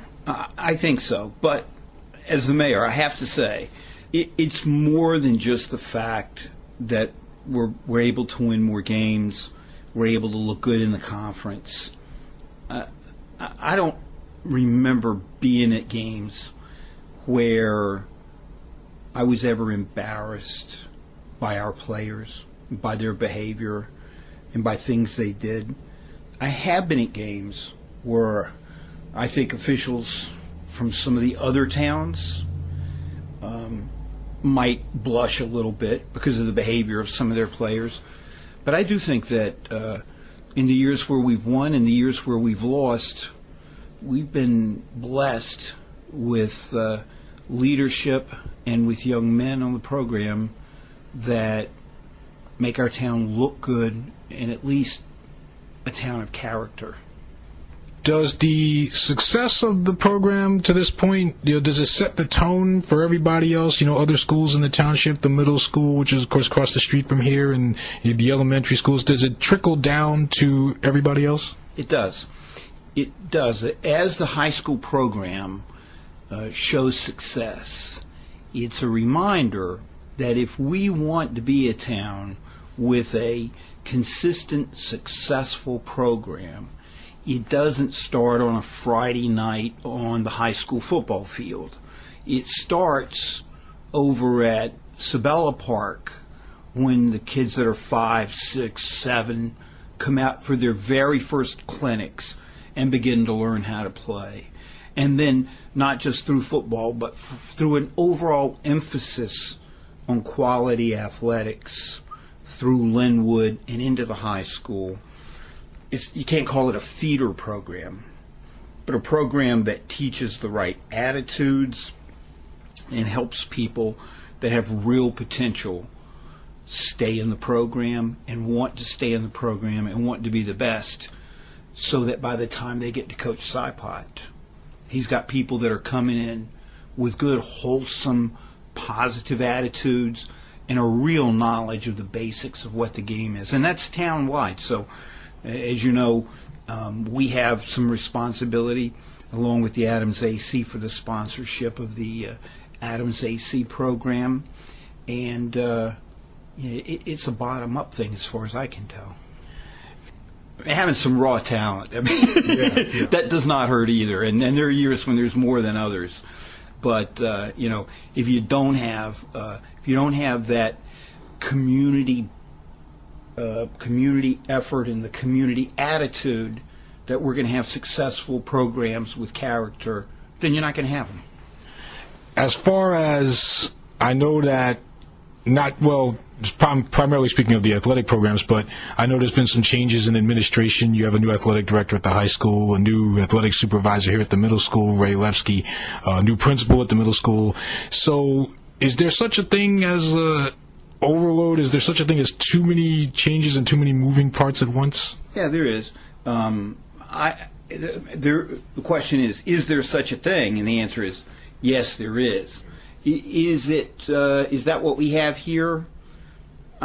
I don't think so, because of the fact that we're dealing with young people that are moving up class by class by class. So even if there are several changes within the athletic administration, within the school district at one time, if everyone's on the same page and everyone has a similar focus and not working in different directions at different levels, then it's not too many moving parts. And time tells about those things. Yes. Just as an example, the Autism Awareness Baseball Challenge that comes here to North Brunswick, to Community Park every year now, you have about 40 teams from all over New Jersey, 40 high school baseball teams that come and play here on the weekend. With events like that, do you feel like you're on the right track in bringing those types of, marquee events here to the township? I know that, the Parks and Recreation, and I know that the NBBSA has a lot to do with that, but do you feel like, you're on the right track there? The track is really the track of the NBBSA in Parks and Rec and making that happen. The job, my primary job as a lawyer, one of the great prides I have is that day after day, I bump into other lawyers from other parts of the county and other parts of the state, and they find out I'm the mayor of North Brunswick, and they always, we just had an event in your town. It could be the Classic, it could be something else, and you have such beautiful fields and facilities. But they don't happen by accident. The NBBSA, their leadership, they make it happen. They hold the feet of our Parks Department to the fire. And while it's a little bit of a pain sometimes, that's the way it's supposed to work. Residents making the government work for them, government responding as much as you can. It's not just an issue of having good events here and having good parks and fields. It's also an issue of making it a whole community so that all of our property values, all of our quality of life of our neighbors, they rise with the tide. And that's a big part of making the tide rise so that the town itself becomes an overall better place. Expanding to the township as a whole, You have places, I know that, Trader Joe's, for example, is still fairly new. Walmart, you just expanded to 24 hours. So with some of the new developments, do you feel like from a commerce perspective, that you're satisfied with the growth that you're having? Well, we're getting Hobby Lobby. I heard. That's a big thing. And I'm particularly happy. I've been trying to lose some weight. Nonetheless, I'm very happy that we're getting an IHOP in the Raymore and Flanagan shopping center right there. Right. I did hear a little something about that. Yeah, so we're getting that. We're going to have a Wendy's that'll be with the Wawa where the Coca-Cola plant used to be, down just before the Amtrak Bridge on Route 1 South. Okay. And our state senator, Senator Smith, and the new governor have preserved for us the $50 million to make sure we get our train station. Construction's supposed to begin the first quarter of 2020. The ongoing train station project. Yeah. But it's not, at this point, it's no more of the studies or anything. They're supposed to begin building that platform first quarter of 2020. So that's really good news for us. Yeah, the train station over at the Main Street Shopping Center area there.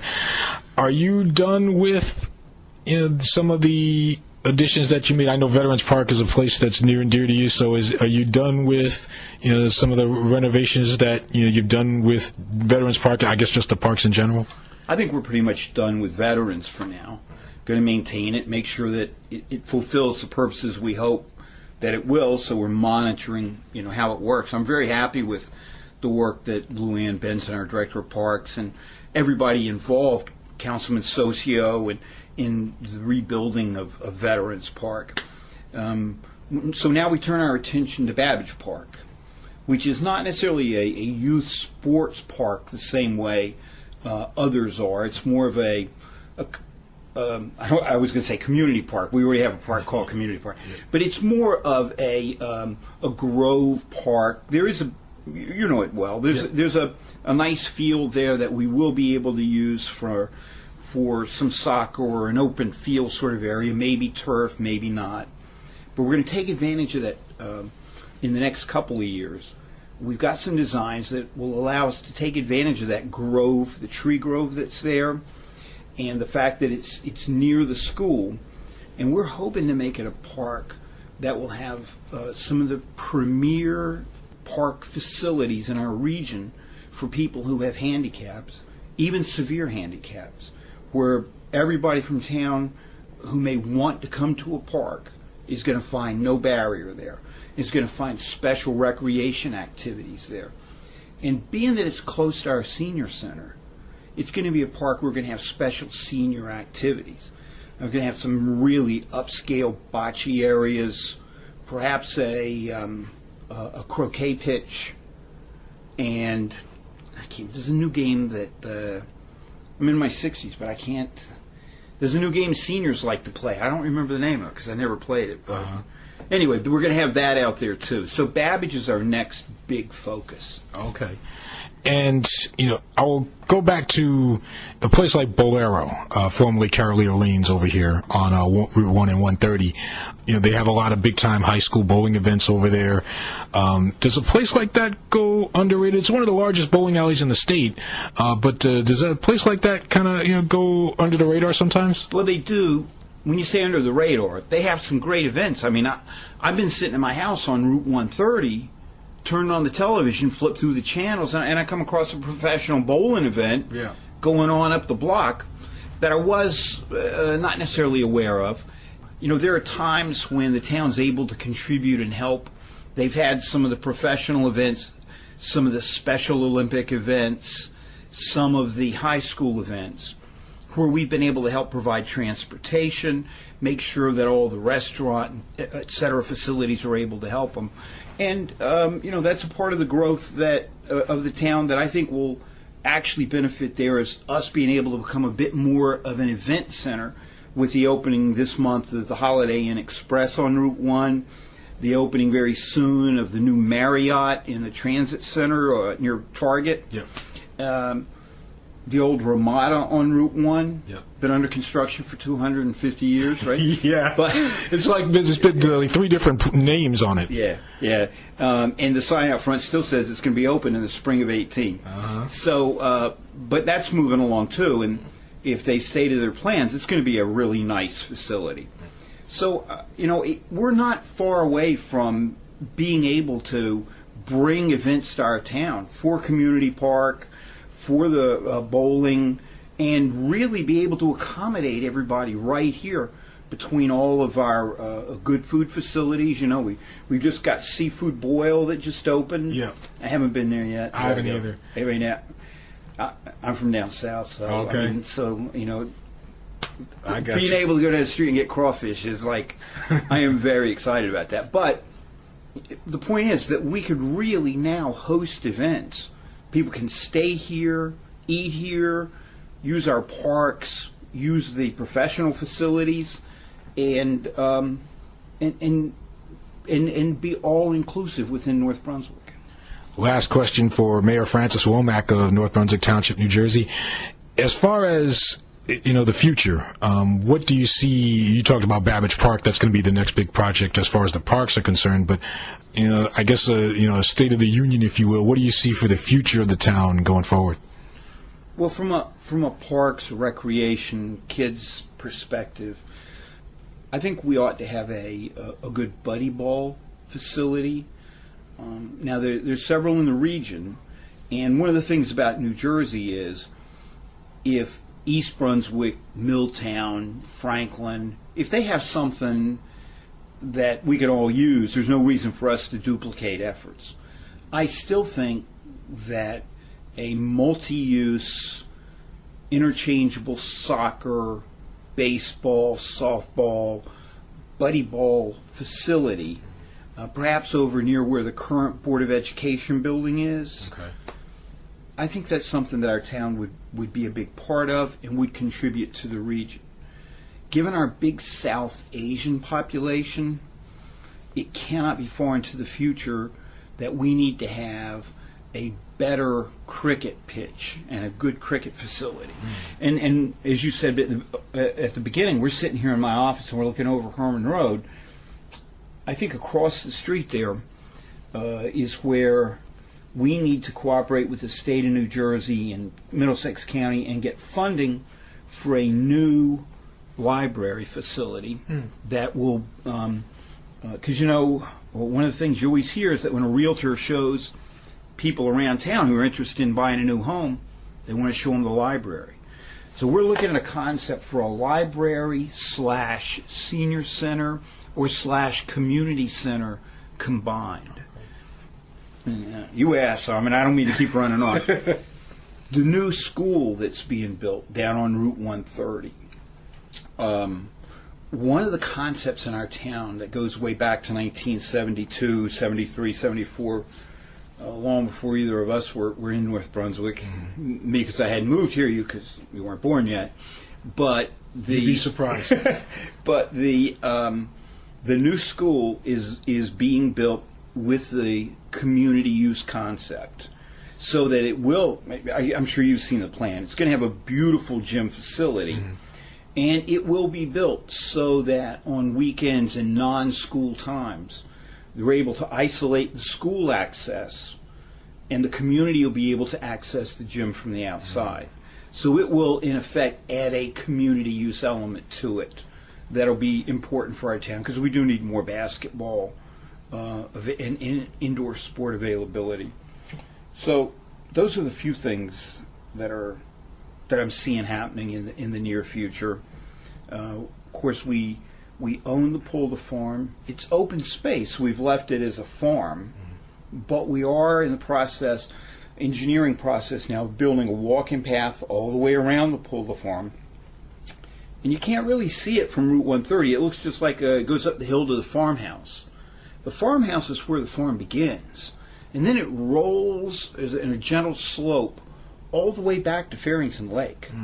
So we're working with New Brunswick that owns Farrington Lake. We don't own Farrington Lake. New Brunswick does because it's their reservoir. Okay. But we're trying to get a nice canoe, kayak launch area back there. So, there's a few things that are that are going on around town? Always busy somewhere.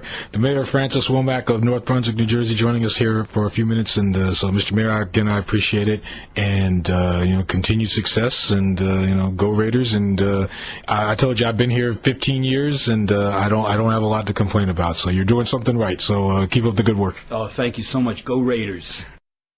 And yes, that was the mayor of North Brunswick, New Jersey, Francis Womack. Had a chance to talk to him, earlier, late last week. And so just his thoughts on what's going on around town and that kind of thing.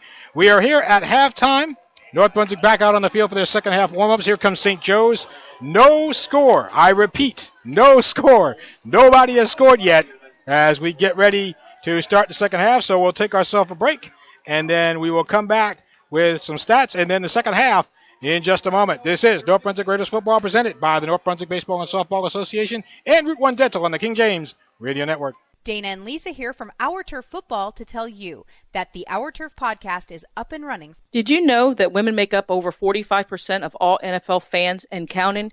Here at Our Turf, we have our own take on what's happening around the National Football League with special features, previews, reports from our official fan reporters covering each team, and interviews with players and personalities who have the scoop on what's happening. Women are in the know when it comes to football, and it's time the rest of the world knew it too. Our Turf Football is every Tuesday night at 10 p.m. Eastern Time on the King James Radio Network at jamesisking.com. All right, we come back now for Raiders football on the King James Radio Network as we get ready for the second half. The Raiders will receive the second half kickoff here. So just to give you some halftime numbers, we'll start with Christian Petrillo of North Brunswick. 4 carries for 55 yards, and yes, he is your quarterback, but he has been the main guy. 4 carries, 55 yards, 2 for 6 in the air for 1 yard with 2 interceptions. So the Raiders will look to turn that around in the second half. Miles Bailey, 7 carries, 25 yards, 1 reception for -2. DeMonte Blunt, 1 carry, 4 yards.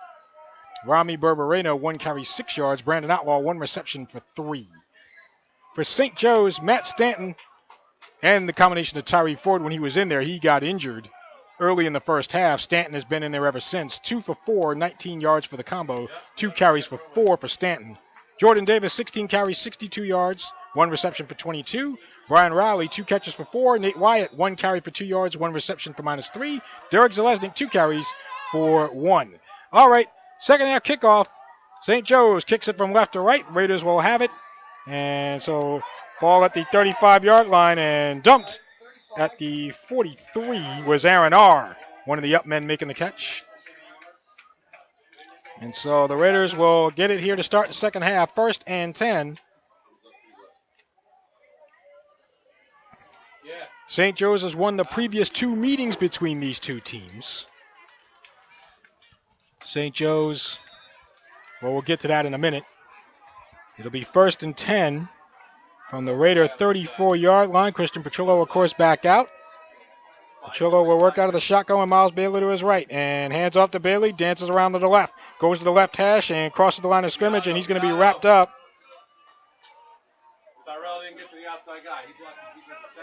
Jack Hogarty on the tackle, along with number 84, Avery Nieves for St. Joe's. Ball spotted at the 38-yard line, so a gain of 4 for Bailey. And it'll be 2nd down and 6 from the 38. So again, early stages of the second half. And again, Bailey to the right, bunch formation to the left here, trips left. Petrillo will work out of the gun. And now Outlaw in motion and fakes the handoff to, does give it to Outlaw. And Outlaw breaks 1 tackle and gets at least back to the line of scrimmage before Brian Riley and others for St. Joe's bring him down. They might give him, they're going to bring it back to the 37, so wait, 38. All right, so no gain then. No gain for Outlaw. It'll be 3rd and 6 from the 38. Raiders raising the tempo here in the second half. Again, bunch formation, 3 to the left. Bailey to the left of Petrillo, who will work out of the shotgun. Petrillo takes the snap, dropping back, looking, steps up in the pocket, and Nieves will bring him down just before the 40-yard line, down at the 39. So Petrillo with a gain of 1, but it'll be 4th down, and the Raiders go 3 and out. It'll be 4th and 5 from the 39, 4th and 5 from the 39. 4th and 5 from the 39. Aaron R. will punt.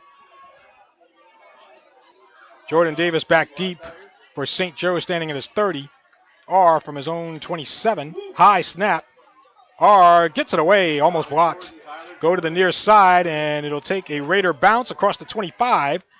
And down there by DeMonte Blunt.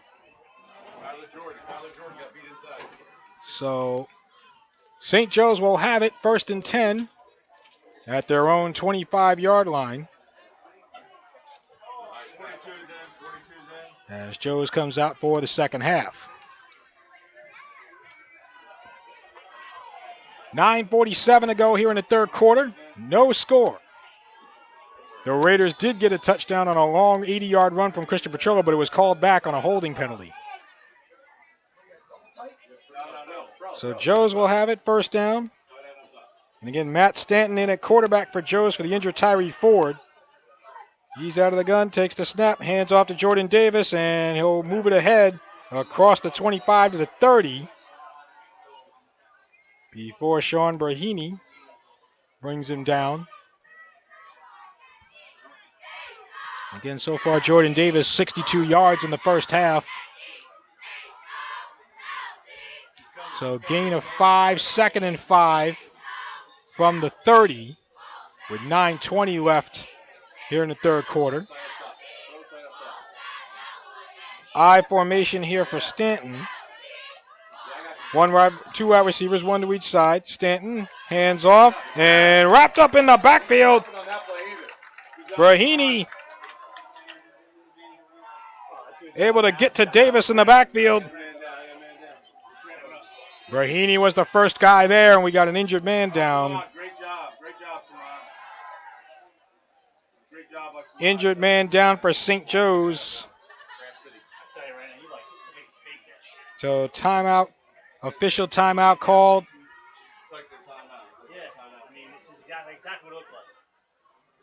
So ball is back at the 25-yard line, back at the original line of scrimmage, so it'll be 3rd and 10 when play resumes with 8:58 to go in third. Again, the St. Joe's trainers and coaches out there looking at the young man down, trying to stretch out his left leg, so probably a leg cramp. And again, this is where the humidity and the heat come into play now, especially with the bigger guys on St. Joe's. Do they start to wear down here in the second half? So we'll see, how that comes in here. And it looks like they're going to get him up. Help him up off the field. Injured man was Bobby Kelly, number 42. He'll come off. Looks like he'll walk off on his own power. So we will resume with 8:58 left in the third. 3rd and 10 St. Joe's from their own 25-yard line. The Raiders surviving 3 turnovers in the first half. St. Joe's unable to finish drives. 2 wide receivers right. Also 2 to the left. And Davis, looks like Davis is going to take the snap here and run some type of wildcat. And he's going to cross the 30, get to about the 32 before Manny Herrera makes the tackle. So direct snap to Davis, and it'll look like a wildcat package. And Davis well short of a first down, so it'll be 4th down from the 32. Let's get one. So that was a gain of 7, 4th and 3. Take a step back, Tom. Now with Ford hurt, trying to see who's punting here. Looks like it's going to be Zalesnik, and he punts this one away. Kind of a shank. Looked like he shanked it off to the side. It does take a Joe's bounce, now a Raider bounce at midfield. So Zalesnik does get it away, but a short kick to the 50-yard line. So you basically netted 18 yards there. So now the Raiders will have it. First and 10 from midfield. Now North Brunswick's best starting position of the night was the St. Joe's 44, which was their very first possession. Looks like we get a house formation here. Well, check that. Nope, split backfield. Bailey to the right, Petrillo, note house formation. Bailey behind him, hands off to Bailey, and he goes past the 50 to about the 45. And I think slow to get up, not getting up, but now he gets up, was Nieves. Nieves slow to get up, but he made the tackle on Bailey. And it will be second down from the 44, so gain of 6. Second down and 4 from the 44. Again, house formation around Petrillo. Bailey, the deep back, takes the snap, hands off to Bailey, crosses the 45, stiff arms a man, 40, near side, 35, breaks the tackle, 30, 25, staying in bounds, 20, back inside, 10-yard line. He's down there. Miles Bailey. Magnificent running from Bailey. Jack Hogarty finally brought him down.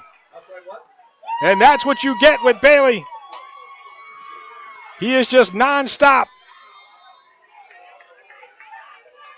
Ball spotted at the 10. A 34-yard run for Bailey. First down and goal from the 10. 6:49 to go in the third. No score. House formation around Petrillo. Napier to the right, Bailey in the backfield. Fake handoff to Bailey. Petrillo scrambles left, throws it left, completes it. Touchdown, North Brunswick Raiders! Chris Arnold! Chris Arnold scores the first touchdown of the year for the Raiders. A 10-yard reception from Christian Petrillo, and North Brunswick takes a 6-0 lead.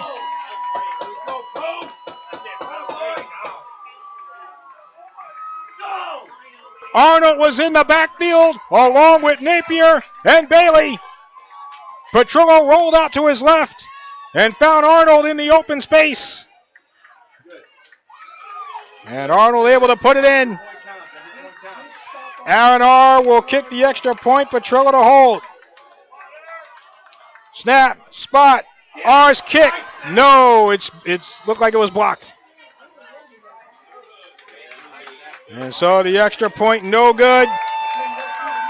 But with 6 minutes and 35 seconds left to go in the third quarter, the Raiders take a 6-0 lead on a Christian Petrillo to Chris Arnold touchdown pass.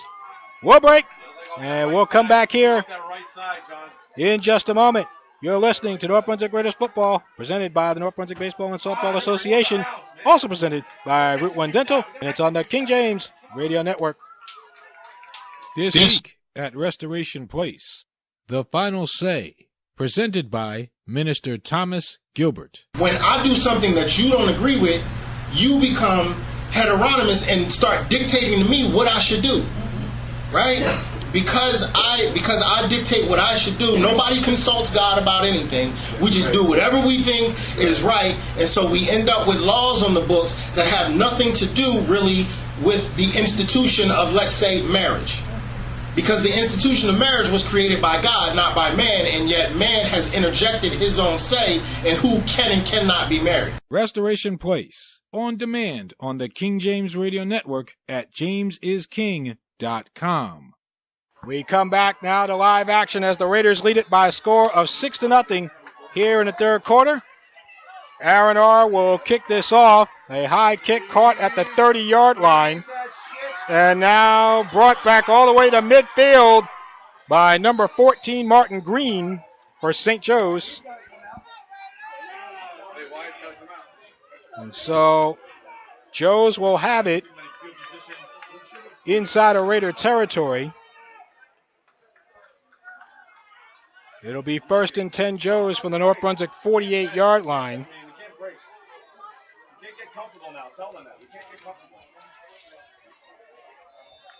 So first and 10 from the Raider 48. So Stanton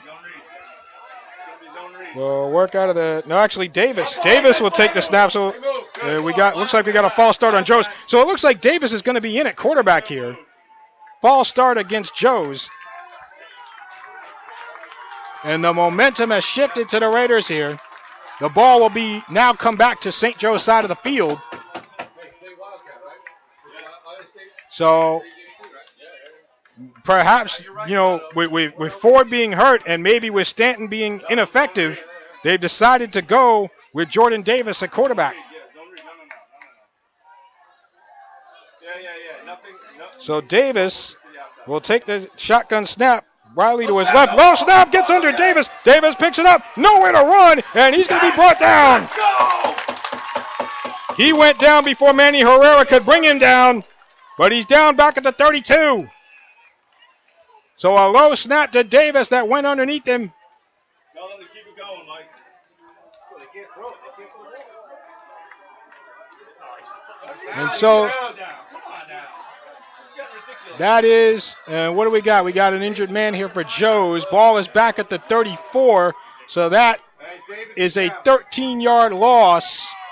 And if that is Davis down on the ground, St. Joe's is going to be in deep trouble. They're already down to their third-string / emergency quarterback. So if you're Rich Hilliard, I don't know what you're going to do if Davis can't get up here. It'll be 2nd and 28 from the 34-yard line.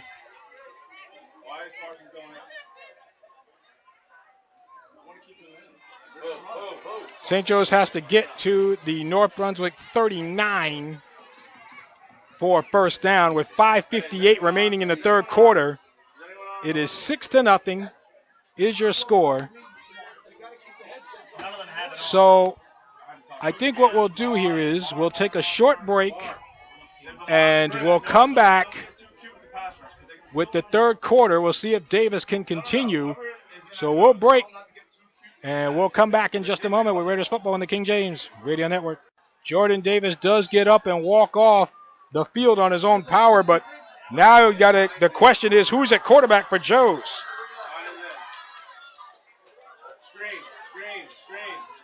So under center,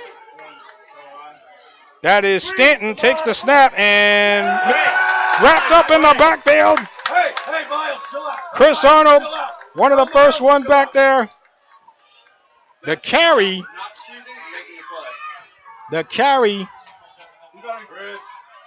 went to Gabriel Diaz. Diaz tackled for a loss. Chris Arnold back there. Ball is at the 29. That's another loss of 5. 3rd and forever for Joe's. 3rd and 33 approximately from the 29. So Matt Stanton back in. So Stanton will work out of the shotgun here. Takes the snap, drops back, quick throw to the left, complete, but nowhere to go. Nowhere to go. Chris Arnold once again for the Raiders. Let's go. Let's get one. Sorry.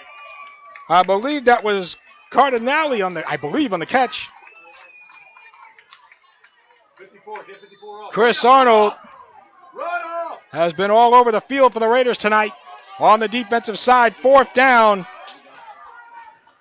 from the 26. So 4th and 36 here. As punting this away was Zeleznik. It's a short kick. St. Joe's will down it at the Raider 30. And so all the momentum has shifted towards North Brunswick here. St. Joe's, their offense has completely stalled. John, you got me? John. It'll be 1st and 10 Raiders from the St. Joe's 30-yard line. With 4:17 left to go in the third quarter, North Brunswick 6, St. Joe's nothing. St. Joe's with a 19-game regular season winning streak on the line, 17 games within the GMC. The defending, well, not defending, they're no longer in the white division, but the 2-time GMC white division champs now in the blue. A little bit on the ropes here. Can the Raiders deliver the knockout blow? And now we get a timeout. Timeout Raiders. With 4:17 remaining here in the third quarter. St. Joe's last loss to a GMC opponent was in 2015 to New Brunswick. 4:17 left in the third, 6-0 Raiders. We'll break. We'll come back with Raiders football on the King James Radio Network. This broadcast is a production of the King James Radio Network, which is solely intended for the private use of its listening audience. Any rebroadcast or other use of this audio transmission without the written permission or consent from the King James Radio Network is strictly prohibited. At first play from scrimmage, handoff crossing the 30 down to the 25 for North Brunswick on first down is Miles Bailey, and he's down. Bailey is down. And it could be a cramp. Let's see athletic trainer Jackie Morrison out there to check on Bailey. Down at the 25, and you can hear the hush over the crowd here at Steve Libro Field. The last thing you want is anything happening to Bailey. So Bailey did gain 5, and you hope that all it is a cramp. And so, gain of 5 for Bailey. Bailey closing in on 100 yards for the night. As a matter of fact, that run just put him over 100. Bailey now with 104 for the night. So it'll be 2nd down and 5 with 4 minutes and 2 seconds left to go here in the third quarter. But the major concern now is for Miles Bailey. Is Jackie Morrison trying to stretch him out. That left leg is what they're working on.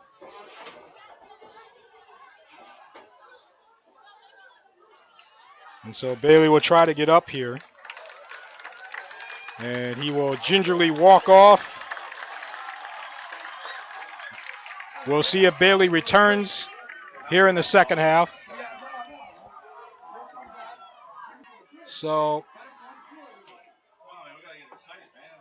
it'll be 2nd down and 5 for the Raiders from the St. Joe's 25-yard line. House formation around Christian Petrillo. Arnold to the right, Napier to the left, and Brandon Outlaw in the backfield. Hands off to Outlaw, 20, follows his man, and he's brought down to about the 18 perhaps. Tackle made by Joe's number 11, Donald Straukas on the tackle. I hope that's an L and not an I. I hope it's not Straukas. But anyway, Outlaw on the carry. So it'll be 3rd down. Ball is spotted at the 23. So 3rd and 3. House formation around Petrillo. Same guy. Well, Outlaw this time to the right. This time hand off to Arnold, but he's wrapped up in the backfield after having the ball at midfield to start. So 2:28 left to go in the third quarter. Raiders with a 6-0 lead. It'll be Joe's ball, but again, their offense has gone south here. But it'll be up to freshman Matt Stanton to try to get it back. Tyree Ford is injured. Jordan Davis is injured. So under center is Stanton. He'll hand off, and up the middle. Tackle made by Samad Wingo. Looks like that was Diaz on the carry.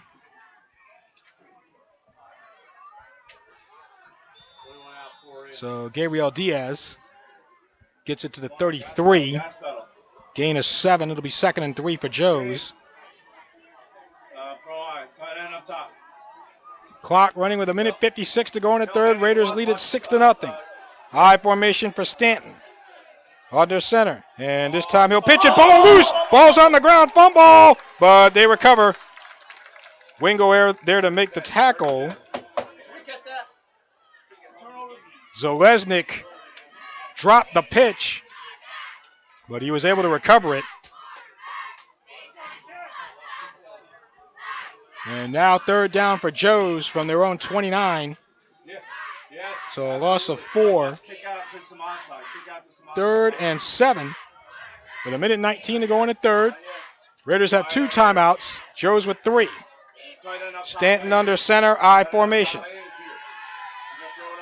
And Stanton takes the snap, stumbles, and he'll running left, and runs into his own man at the 26. Let's see who will get credit for the tackle here. Looks like Sean Brahini will get credit for the tackle, and we got a man down back all the way at the North Brunswick 47-yard line. There's a man down. Nate Wyatt is down. And St. Joe's, they're dropping like flies for Joe's here. Nate Wyatt down, Jordan Davis down. Yeah, go ahead, John. John, go ahead. And Joe's was already in trouble down to their third quarterback and now back to their, technically their fourth. Their second string quarterback coming into the season got hurt. Stanton, the freshman, was their third guy. And then Davis, the emergency quarterback. Davis hurt. Stanton was taken out of the game temporarily until Davis got hurt. And then they had to put Stanton back in, and now Nate Wyatt is down.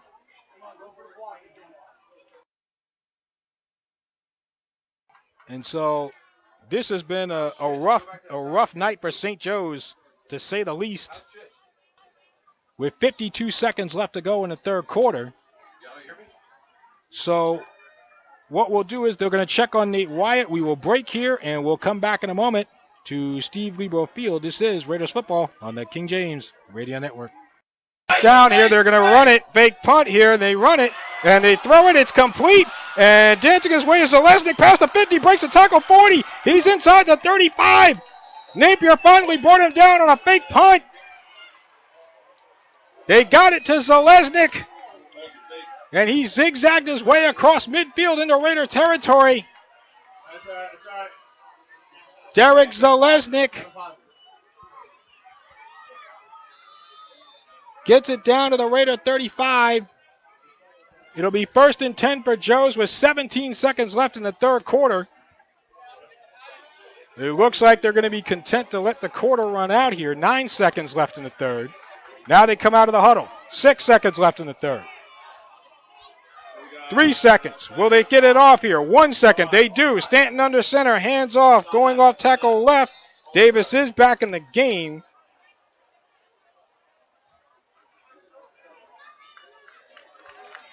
Do we get a penalty?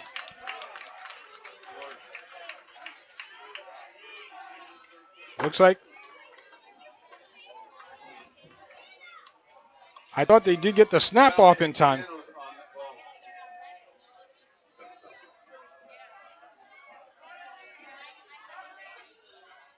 Ball is spotted back at the 40, so looks like it's a penalty on Joe's, and that will end the third quarter. So, we have played 3 quarters. It'll be 1st and 15 when we come back. After 3, North Brunswick 6, St. Joe's nothing. You heard me. North Brunswick 6, St. Joe's nothing. We'll break. We'll come back with the fourth in a moment on the King James Radio Network. Hand off to Davis to start the fourth quarter. He goes around the right edge, crosses the 40, 35, and is tackled down around the 30, close to the 30-yard line. It was 1st and 15 for Joe's. So not nearly enough for a first down. They'll get it to the 32. So gain of 8 for Davis. It'll be 2nd and 7. From the 32, start of the fourth quarter. North Brunswick 6, St. Joe's nothing. Stanton under center, I formation, takes the snap and hands off, trying to go up the middle, and not much there. That was Davis on the carry. So Jordan Davis back in. He might be the one saving grace for Joe's here. Tyshawn Parson there on the stop for the Raiders. Gain of 2. 3rd and 5 for Joe's from the 30. 10:52 to go in the fourth. St. Joe's has only been shut out twice in their entire history since they became a varsity football program in 2011. Under center is Stanton, I formation, takes the snap, hands off to Davis, up the middle, first down and more, 30, 20, 10, and tackled just inside the 5-yard line. DeMonte Blount, outlaw. Davis went straight up the middle, down to the 1, gain of 29. First and goal from the 1. 10.5 to go in the fourth. Goal line stand time for the Raiders. I formation, Zalesnik under center. Takes the snap, hands off, and Riley goes in off left tackle, and they signal touchdown St. Joe's. So Zalesnik punches it in from a yard out. That ties the game at 6, and now the extra point.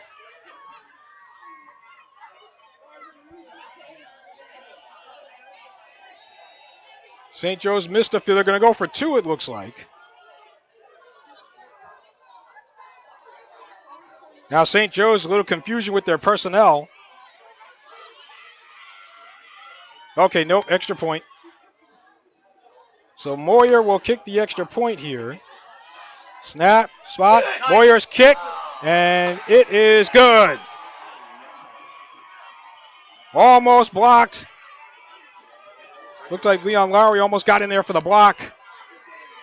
But with 10:16 remaining in the fourth quarter, St. Joe's has now taken the lead at 7-6. So we will break, and we'll come back in a moment with Raiders football on the King James Radio Network. This is Christian Petrillo, and you're listening to North Brunswick Raiders football on the King James Radio Network. We mentioned that St. Joe's has only been shut out twice in their history, and that was when they first started as a varsity football program in 2011. They were shut out twice that year. That was the last time. But they get on the board here at 7-6 Joe's. Chris Moyer will kick. 3 men back deep for the Raiders, going from left to right in the blue. And kicked away. That wasn't Moyer. I think that was Riley. But in any event, this is Chris Arnold, 35-40, 40, and almost broke a tackle at the 45. Chris Arnold on the return.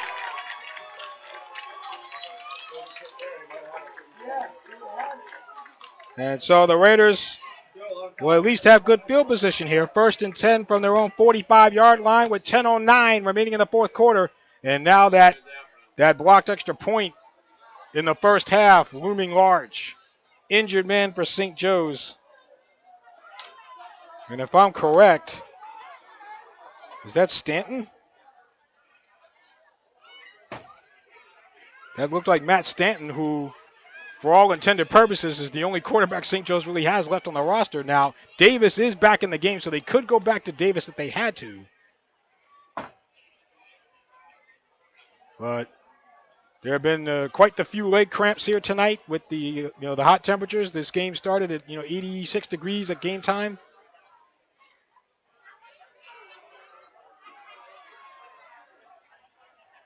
But whatever happens, St. Joe's, they've been in for a fight tonight.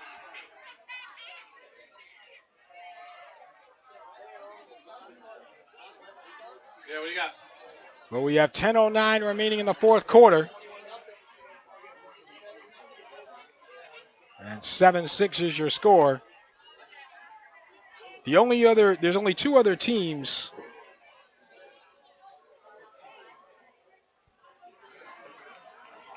There's only 2 other teams playing in the white division tonight, Colonia and Woodbridge.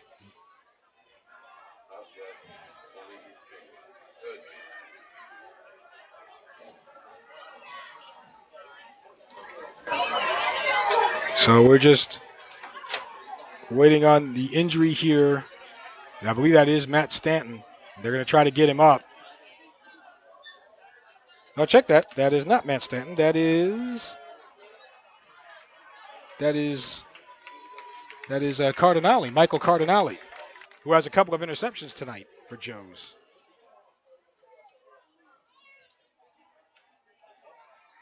So he will walk off, and so the Raiders will have it here. 1st and 10 from the 46-yard line. With 10:09 remaining in the fourth. House formation around Christian Petrillo here. He'll take the snap out of the shotgun. He'll run, trying to go right. 45, gets to the 50, and forced out of bounds in Joe's territory. Number 75, Bal Cintron, one of the guys helping out for Joe's. So a good run on first down for Petrillo, who, by the way, just found out yesterday he has earned a baseball scholarship to Southern New Hampshire. So congratulations to Chich. Meanwhile, gain of 6, 2nd and 4 from the Joe's 49. House formation around Petrillo. Out of the gun, he'll hand off. This is Bailey. And 45, looks like he's got a first down. Maybe.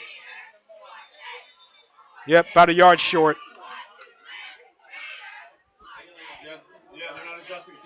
About a yard short for Bailey. So they'll spot it at the 45. It'll be 3rd and 1. 9:33 to go in the fourth. Again, the Raiders have 2 timeouts. Aaron R. wide to the left. House formation around Petrillo here. 3rd and 1 from the 45. Arnold and Napier back there as well. Bailey's got it. Gets away from the line. Trying to get to the outside. Fighting for yards. And forced out of bounds. Did he get the first? It looks like he did. They'll spot it at the 44. Which would indicate it would give them the first down. Yep. It's beyond the marker. It is indeed a Raiders first down.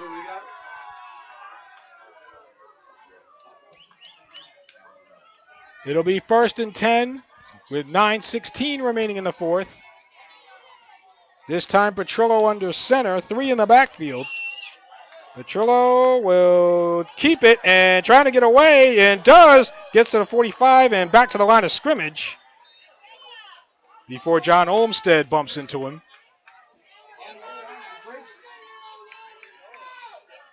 And so no gain. It'll be 2nd down and 10.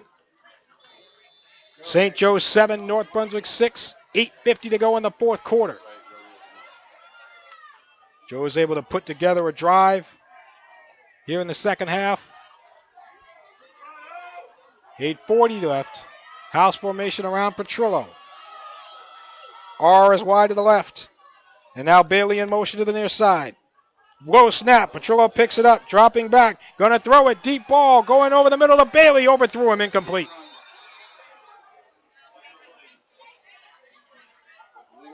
Illegal shift against the Raiders. Flag down on the play. We'll see if St. Joe's declines it or not.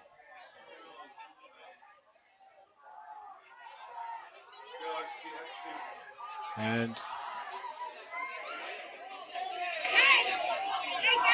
it will be 2nd down. It looks like St. Joe's will accept it. And so it's back at the Raider 48.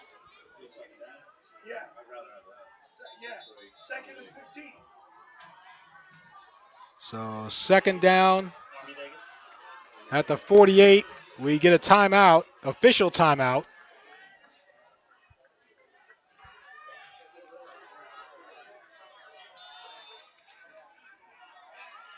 So 2nd and 14 from the 48. Bailey to the left of Petrillo, trips to the right. Petrillo out of the gun. Screen pass, hands, gets it over to Berberino. 45, knocked to the bounds at about the 42.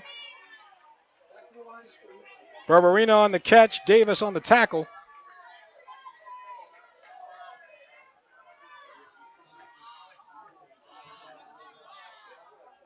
Berberino, one of the speed guys for the Raiders. So that brings us to 3rd down, gain of 5. 3rd and 9 from the 43. Clock stops at 8:19 left in the fourth. 2 wide receivers right. Bailey to the right of Petrillo. Chich will work out of the gun here on 3rd down. Takes the snap. Hands off to Bailey. Crosses the 40. Fighting for yards. Close to a first down. Across the 35. Did he get it? Looked like Nieves was trying to bring him down. Depends on the spot here. Let's see. They're going to bring it to the 35. He's a yard short. Gain of 8 for Bailey on 3rd and 9, which means it'll be 4th and 1 from the St. Joe's 35. 7:45 to go in the 4th. Raiders go for it, and we get a whistle. Timeout. Mike Sipot and the Raiders. And so the Raiders use their second timeout. We've got 7:41 remaining in the 4th. St. Joe's 7, North Brunswick 6. We break. We'll come back on the King James Radio Network. We come back to Steve Libro Field in North Brunswick, New Jersey. Corbett Thompson here at JamesIsKing.com. 7 minutes and 41 seconds left in the 4th quarter. 7-6 is your score. We've got 4th and 1 for the Raiders from the St. Joe's 35-yard line. Bailey to the left of Petrillo, out of the gun, takes the snap, rolling left, he'll run. First down, 35, 30, bumped, gets away, 30, 25, tackled out of bounds at the 20. Christian Petrillo with a big first down run. Come on, get hungry, get in there. Making the tackle for Joe's was Cardinale.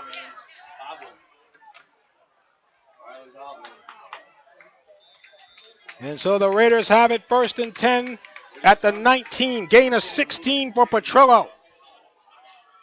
7:23 and counting in the 4th. Petrillo with Bailey to his right. Petrillo out of the gun, takes the snap, hands off to Bailey, going right, trying to get around the edge, and he is wrapped up from behind.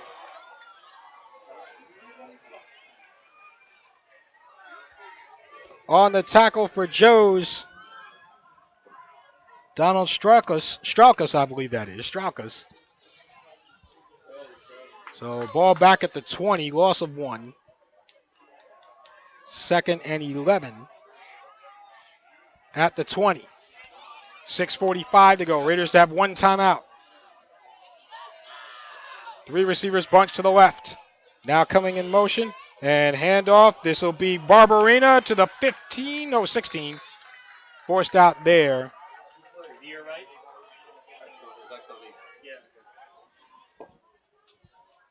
So the Raiders able to at least get some yardage back. Ball is spotted at the 16. Gain of 4, looking at 3rd and 7. From the 16-yard line. 6:08 to go in the 4th. So 3rd down and 7. From the 16, Petrillo out of the gun, takes the snap, throws it left, and incomplete. Looked like that was intended for Tyree Geeston. Petrillo running for his life back there. And now 4th down.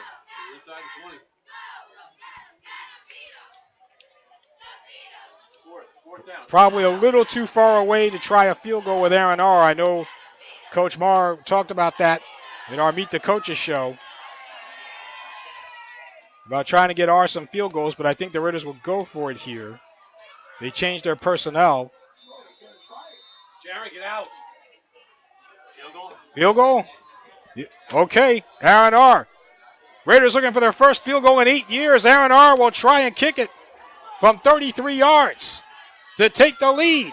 Snap, spot, R's kick. It's got the distance. And it is good! It's good! It's good! Aaron R. from 33 yards.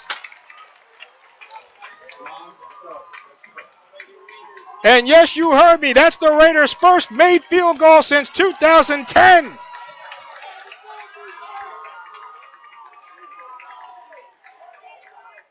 Aaron R. kicks it through. The Raiders retake the lead at 9-7 with 5:52 to go in the 4th. So we will break here, and we'll come back to Steve Libro Field in a moment on the King James Radio Network. North Brunswick 9, St. Joe's 7.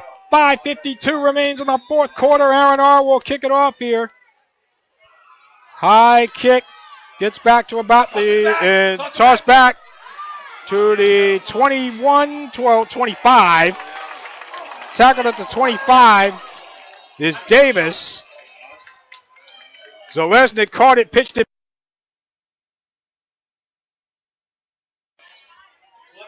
To about the 25. Is there a flag? Let me see. Yes, there is. It's against Joe's. It's against St. Joe's. And that's going to move it back. Holding against Joe's. We got 5:46 to go in the fourth. Step it up, let's go. Joe's will have it.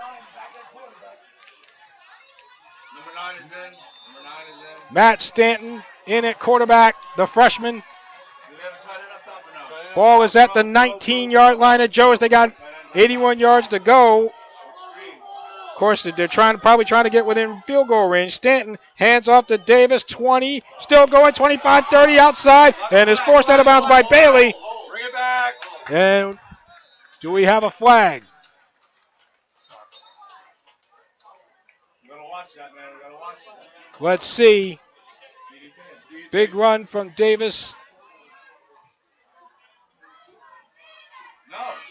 Let's see here if we do have a flag. And it is, yes, flag against Joe's. And I believe it's holding once again. On consecutive plays, holding from St. Joe's. It's a spot foul. They'll bring it back to the 23. So give Davis credit for 4 yards and a hold. So ball at the 23.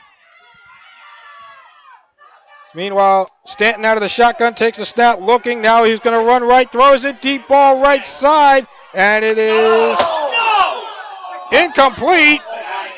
And it looks like there's a flag down. Miles Bailey was on the coverage. Nate Wyatt was the intended receiver. For the ball, you can't call that. And so let's see what they got here. They're going to call pass interference against the Raiders. And so It's only 15 yards. Move up. So a 15-yard penalty. All right. Hey, tell them to keep it cool, Mike. Go ahead. Yes, go ahead. And it'll be first down for Joe's at the Raider 38. With 5:18 to go in the fourth, St. Joe's has all 3 of their timeouts. Raiders are down to 1. North Brunswick 9, St. Joe's 7. First down, I formation for Stanton. And Stanton takes the snap, hands off to Davis, trying to circle back, and he is dropped. Manny Herrera. Nice play, Manny. Manny Herrera grabbing the feet of Davis. Davis tried to reverse field, but Herrera beat him to it. Ball back at the 32, loss of 6. Second and 16, clock will run, 4:50 to go in the fourth. Again, Raiders 9, Falcons 7 here at Steve Libro Field. St. Joe's with a 17-game conference streak on the line. 19 in the regular season. Stanton takes the snap, now trying to scramble, nowhere to go. He is dropped. Simon Wingo. Stanton was looking around for some help, and he didn't get it. Bingo for Wingo. Back at the 25. Loss of 7. Third and 23 with 4:08 left in the fourth.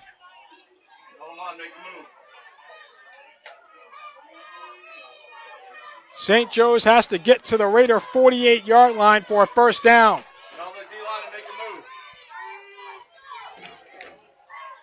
Joe's will come up to the line. Third down and 23 from the 25. And we get a whistle before the snap. Do we get a delay of game? Indeed, delay of game, St. Joe's. A delay of game on top of that. Yes. Yes, another one. We got another flag down. Another delay of game. What happened? He kicked the ball. We got another flag down. It could be unsportsmanlike, maybe. Should be. The refs are talking it over with 3:41 to go. Delay of game. So let's see what we have here. Delay of game. Second delay. What do we got? Unsportsmanlike on Joe's, and that's going to move it back.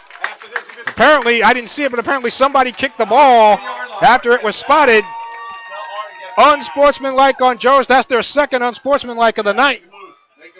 And again, very uncharacteristic of Joe's here. Ball is back at the 10-yard line.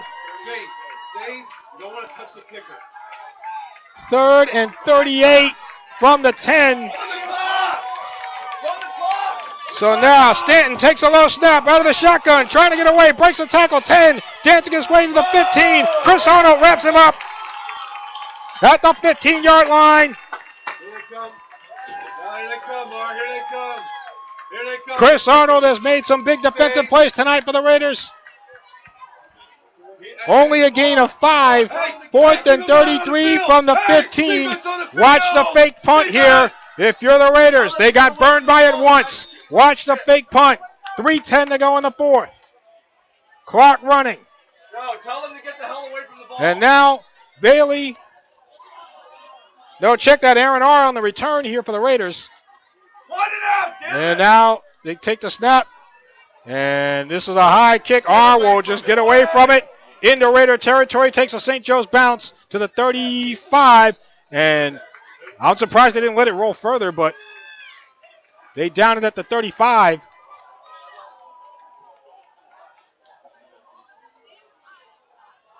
So the Raiders will have it. 1st and 10 at the 35-yard line. Downing that punt was Joe DiGiovanni, a junior. In 2016, St. Joe's beat the Raiders 38-6. In 2017, last year, they beat the Raiders 31-13 in their only 2 meetings. The Raiders with a chance to beat St. Joe's for the first time ever and snap St. Joe's 19-game conference streak. Their 19-game regular season streak, 17-game conference streak with a win tonight. 2:46 remaining in the 4th. Joe's does have all 3 of their timeouts. Petrillo out of the gun. Now takes it. Runs left. 25. And he has stood up at about the 27. Looked like Riley was the first one to meet him. Oh, illegal procedure call against the Raiders. And so that'll move it back 5 yards. It'll go to the 31.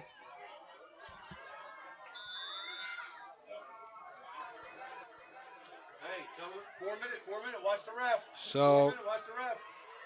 It'll be 1st and 15 What do you got, John? from the 31-yard line. Petrillo with Bailey to his left. And Petrillo out of the gun, hands off to Bailey. Bailey coming to the near side and is out of bounds. And he is forced out at about the 34. Let's see.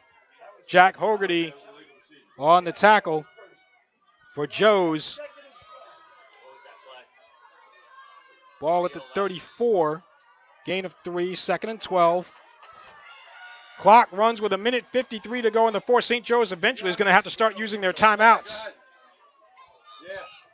2nd and 12 from the 34. Petrillo taking his time this time. Split backfield. Bailey to the left, Outlaw to the right. Herrera slot right. Petrillo again taking his time, running time off. Takes the snap, hands off. This is Outlaw. You check that. Bailey breaks the tackle, crosses the 30, and down to about across the 40 to about the 45. Almost a first down. Gain of 11. About a yard. Well, let's see. Wait a minute. First down. It is indeed a Raiders first down. Bailey got enough. First and 10 at the 46. Timeout, St. Joe's. Joe's using their first timeout. 1 minute, 26 seconds remains in the fourth quarter. The Raiders on the verge of making history. 9-7 Raiders over Joe's. We'll break. We'll come back with Raiders football on the King James Radio Network. Dana and Lisa here from Our Turf Football to tell you that the Our Turf podcast is up and running. Did you know that women make up over 45% of all NFL fans and counting? Here at Our Turf, we have our own take on what's happening around the National Football League with special features, previews, reports from our official fan reporters covering each team, and interviews with players and personalities who have the scoop on what's happening. Women are in the know when it comes to football, and it's time the rest of the world knew it too. Our Turf Football is every Tuesday night at 10 p.m. Eastern Time on the King James Radio Network at jamesisking.com. We have 1 minute and 26 seconds left in the fourth quarter. North Brunswick 9, St. Joe's 7. It's first and 10 Raiders from the 46-yard line. Their own 46. Petrillo out of the gun. Hands off to Bailey, and he's met in the backfield. And Joe's will probably use another timeout here. On the stop for Joe's, Val Cintron. Joe's will use another timeout. They're down to 1. Loss of 1 for Bailey. It'll be second and 11 from the Raiders 45. If the Raiders can get a first down here, they can probably run the clock out. Hey, Mark, you want a tight punt protection? The Raiders trying to snap a 6-game opening day losing streak.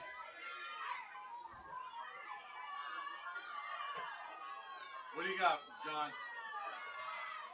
And again, St. Joe's has won 19 straight in the regular season, 17 straight in the division.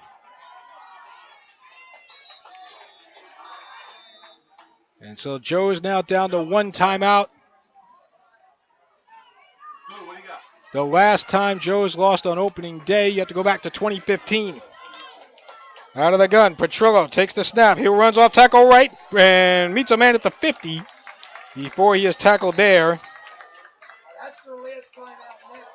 Riley on the tackle. St. Joe's uses their final timeout. The Raiders will face third down. It'll be on the St. Joe's side of the field at the 49, gain of 6. It'll be 3rd and 5. If the Raiders get a first down here, they can pretty much run it out.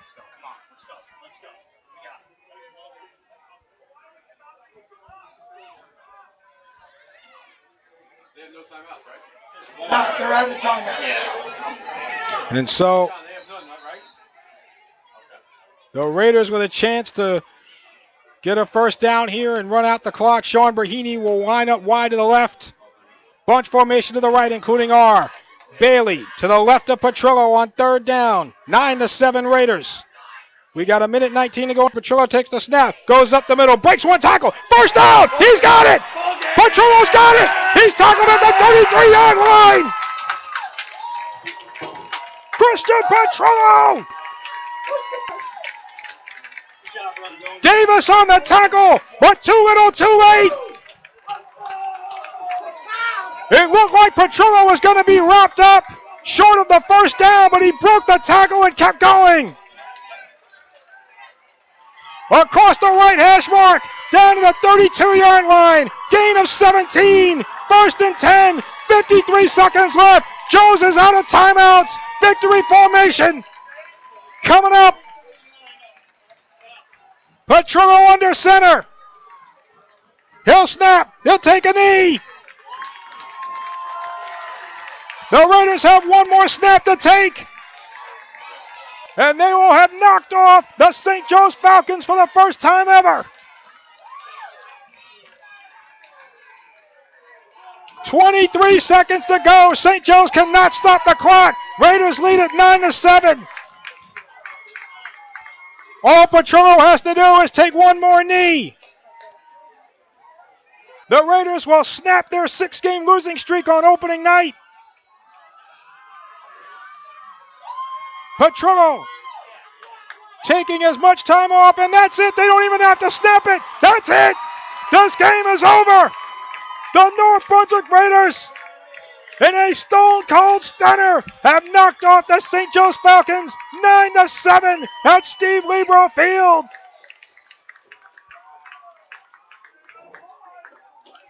The Raiders win it on opening night.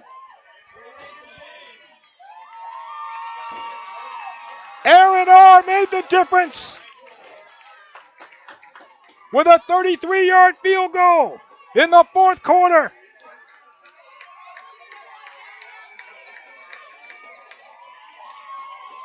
And indeed, year number 2 of the Mike Sipot era gets off to a bang here in North Brunswick.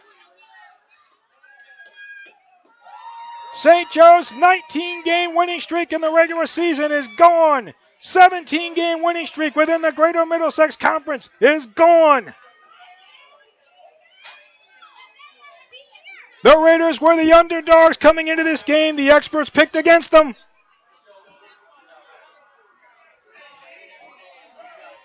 And for the first time since 2011, the Raiders are 1-0.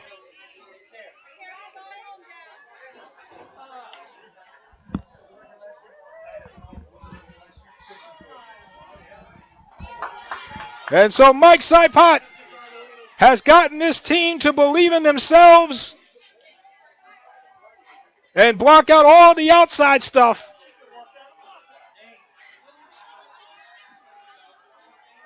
Another 100-yard plus performance from Miles Bailey. Christian Petrillo, I have to add up his totals. He's got to be near 100. The Petrillo and Bailey show tonight. The Raiders win it by a score of 9-7 over the St. Joe's Falcons.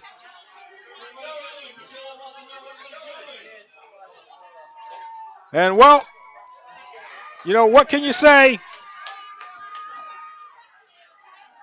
The Raiders go and get the job done tonight. They survived 3 turnovers in the first half. And the defense for the Raiders, I mean, guys like Chris Arnold, for example, who made his Raiders debut tonight.